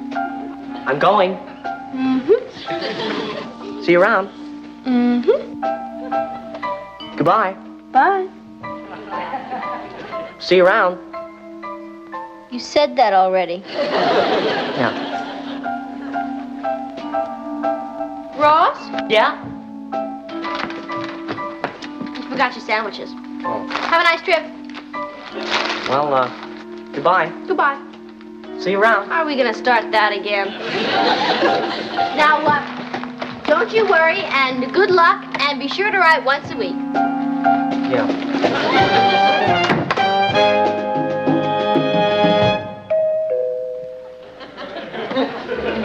Oh, hi. Hey, I forgot a few things. Oh.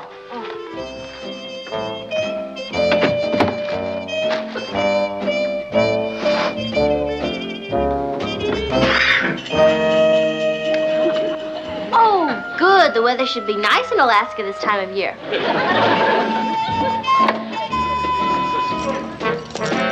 Oh, I'm so glad you're taking those. You might want to arrest a polar bear. This time I'm really going.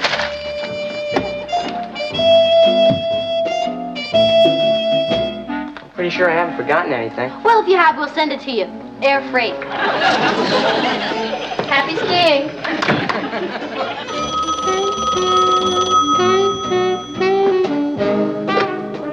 Hello. Hello, dear. Oh, hi, Mom. You in Atlantic City already? Well, not quite, but we just thought we'd stop off and call. We thought. What I called about, dear, is if Mrs. Ellis phones, be sure to tell her that we'll be home by tomorrow evening. You told her that yourself yesterday. I did? Yeah. Oh, that's right. Well, anyway, as long as I have you on the phone, how is everything there? Oh, just fine, Mom. Ross isn't giving you any trouble, is he? Oh, no. Handling him is like child's play. What'd you have for lunch? Natalie, this is a toll call. But my 3 minutes aren't up. Let me say hello to Ross before I hang up. Ross? Yes, your brother. Oh, Ross. Yeah, I'll get him. I hope. Ross! Oh. I knew it. You want me to come back? I don't care what you do, but Mom is on the phone, so get on the phone and tell her you're fine. Hey, you know what Patty did? She packed me a lunch and then... What he meant, Mom, was I made him some delicious sandwiches for lunch. She threw me out of the house! What did Ross say? Patty, you're not being too hard on him, are you? Oh, no, Mom. I'm treating him just as you would. Don't believe her! Well, goodbye, dear. And don't forget Natalie. to keep up the good work. Yeah, Mom, I will. Goodbye. Don't hang up, Mom! Ross, sit down. What for? I think we should have a little talk. Oh, boy. Someday you're gonna make somebody a terrible mother. You're so immature. You know I wouldn't let you run away. Why not? You've always wanted my bedroom. That's beside the point. How do you think Mom and Pop would feel if you told them that I let you run away? I don't know. Why don't we ask them? Let's see. It's the Cumberland Hotel. They're not there yet, and they won't be there for hours. Okay, I'll call after 6. The rates are cheaper, and I can complain twice as long. You wouldn't dare. Oh, yes, I would. Ross, that's not fair. Couldn't we work this out together? You mean you'd do anything just so they wouldn't find out? Well, of course. They're depending on me. Okay, well, I'm a reasonable man. You treat me right, and they'll never have to know anything. You can start by hanging up all my junk. My snowshoe, my coat. Oh, yes, my handcuffs. And then also, you can unpack my bag and clean up my room. No, this might turn out to be a pretty nice weekend after all.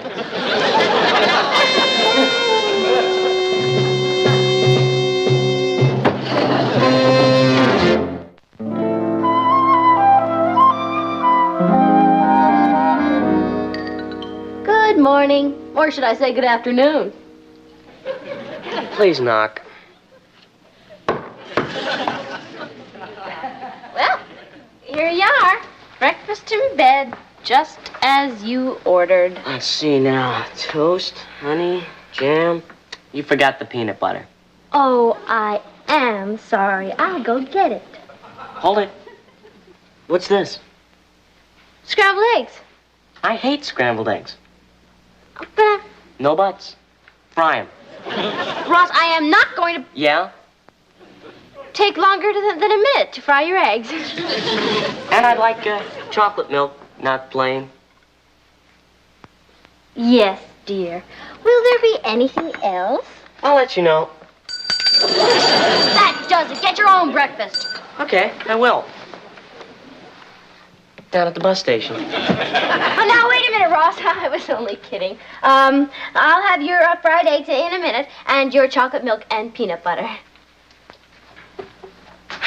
Just can't find decent help these days. I'm telling you, Kathy, I don't know how I'm going to get through the day with that little ankle biter ordering me around. I don't think it's safe for me to go over to Laurie's and study. Are you sure you don't want me around for protection? I'm sure. There's no point in two of us living under the whip. Hey, let's get with those eggs. Let's have a little service around here. Why are you letting him blackmail you? Because I don't want to let the folks down. And you're afraid he'll run away again. That's right. And this time he'd stay just to spite me, the little fink. I'm sorry, Patty. It's ruining your whole weekend being chained to Ross like this. Yeah, it's one big drag. Hey, Kathy, that's it. Well, goodbye. Have a good time and tell Laurie I said hi.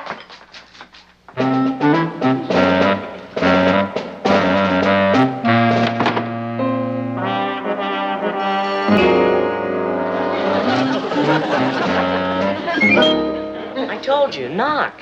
Here's your breakfast, and if you don't like it, you can go down and make your own, and then you can clean up your room and get on the basement like your father told you to. You'll never learn, will you? And if you think I'm just threatening this time. Oh, I don't think you're just threatening. And you're going to let me run away? No, I didn't say that. Try and stop me. Oh, boy. If you don't rate some kind of prize for this. Pretty clever, huh? Just about as clever as I was 2 years ago, when I lost the key.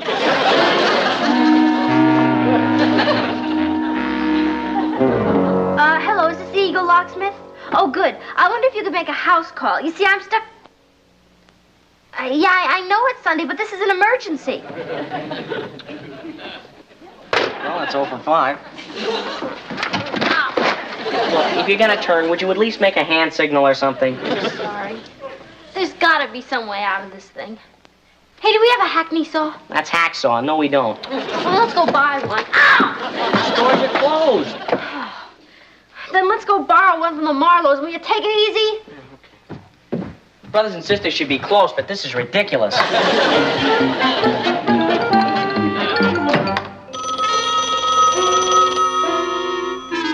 For inspiration, today's progressive journalist has only to look to the There's no answer. Oh, well, maybe they went out. Out where? They weren't planning to go out. Then they made an unplanned trip. Today's progressive journalist has only to look to the dynamic founders of this great nation of ours. Nobody was home? Oh, don't worry about it, dear. They probably just went out to the market. Yeah, probably. Let's see. In the same way that our forefathers dedicated themselves to principle, regardless of personal consequence. You sure you had the right number?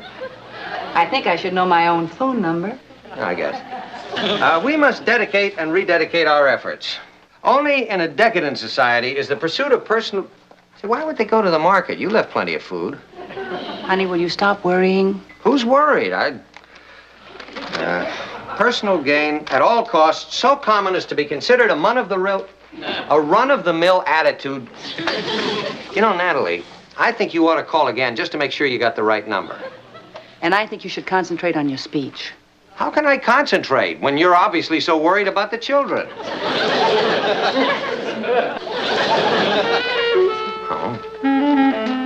Fine time the Marlows picked to go to the mountains. We gotta find a hacksaw. How about Sing Sing Prison? Look, Ross, I got enough trouble with your wrist. I don't need any of your lip. Where are you going? Get a glass of water. Oh. You mind using the other hand? I'm not thirsty. Oh. Hello? Hello, dear. How are you? Oh, just fine, Mom, just fine. We're not fine. We're locked up. What's that? Nothing, Mom. What'd you say? Where were you? We called and there wasn't any answer. Oh, we were out. Yeah, looking for a saw. You were out looking for a saw? No, what he meant was we were out and we were looking and we finally saw what we were looking for. She's not telling the truth. What did Ross say? Nothing, Mom. You know what a put on he is. How'd the speech go? Oh, your father was a big hit. Here, I'll let you talk to him. Thanks. Hi, honey. How are you? How's everything going? Just fine, Papa. Ross isn't getting out of hand, is he? Oh, no. That's one thing he's not doing. Yeah, can I talk to him for a moment? Well, he's kind of tied up right now.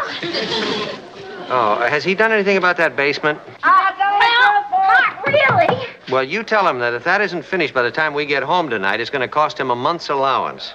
Oh, okay, I'll tell him. Bye, Papa. Bye. Tell me what? That if you don't get that basement cleaned up by the time they get home, it's going to cost you a month's allowance. Not when I tell him why I couldn't do it. Boss, that's a lie. It is not. Just a gross exaggeration. I begged you to do it all day yesterday. You have no right to blame it on me. Do you see anybody else I can blame it on? Okay. Rather than have you lie about it, we'll both clean up the basement. Come on.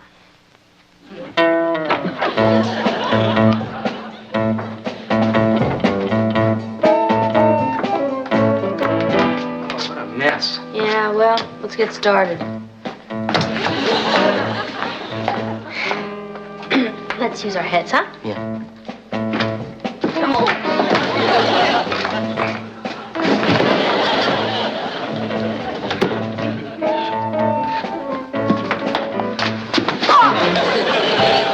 That's using our heads.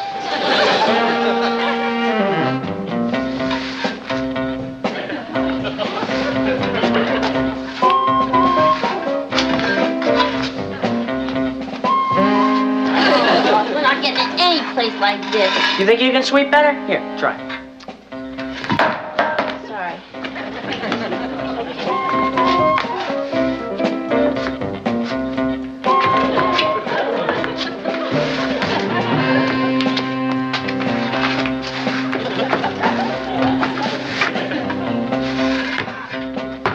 Well, won't just sit there. Give me a hand. Which one?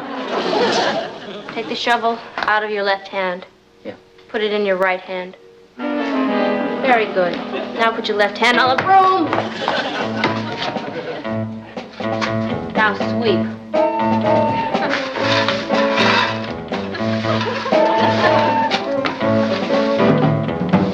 There, that's enough. See, Ross? It's all up here. No comment. Ross, just remember, this is your job. I'm only cooperating. Really? Could have fooled me. We've got to get out of these ridiculous handcuffs. Hey, wait a minute. I think I got an idea. My chemistry set. It's got to be in here someplace. Are you out of your tree? What do you want to play with your chemistry set now for? You don't understand. I've got sulfuric acid in that set. So what? It'll get us out of these handcuffs. It will? How? Well, you see, sulfuric acid is very powerful. It'll eat right through the metal. No kidding. Yeah, that stuff will eat through anything. Including people. Oh, sorry about that. There we go. Keep moving. Keep moving. You get back there. Okay. There. Well, you can't say I didn't help you. Don't think it makes any difference. I'm still going to tell them how you tried to make me run away. Oh. Boy, wait till they hear what...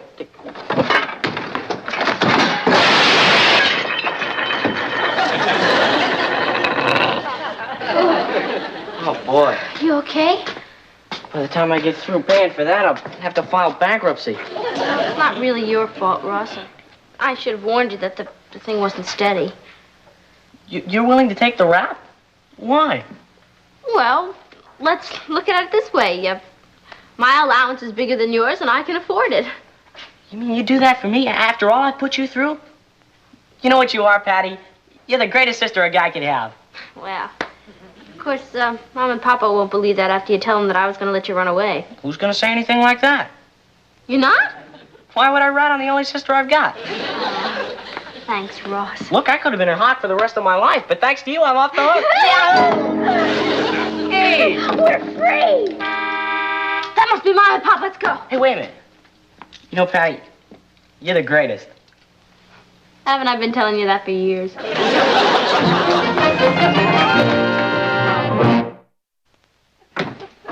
How many people were there? Oh, thousands. Literally thousands. Literally 300. Wow. So your speech was a gas, huh? Lots of applause? Well, I guess you might say I got a sitting ovation. I'm glad to see you two got along well. Oh, yeah. Ross wasn't any trouble at all. You see, I told you there was nothing to worry about. No? Yeah, you might say this weekend brought us a lot closer together, huh, Ross? Ross? No. Patty, I can't help it. I just gotta come clean. Ross. The truth is, I faked out. You know those dishes in the basement? Well, I broke them. All of them. Really? But don't worry, I'll pay for it. Every last cent. Ross, now you really... Patty, I did it. I'll take the rap. Dad, you know that raise you were going to give me in my allowance? Well, maybe you just better keep it and take it out of that. And if that's not enough, I'll give up my lunches at school. And you may as well forget about my birthday and Christmas. Ross, nobody's asking you to pay for it. You're not? Of course not. It was just some old junk Patty and I were saving for the PTA White Elephant sale. Yeah, but it was my fault that it... White elephant sale? But I thought that... Why didn't you tell me? You didn't ask. See, Ross, you'd save yourself a lot of problems if you just confide in your sister once in a while. That's right, Papo. I mean, what are sisters for,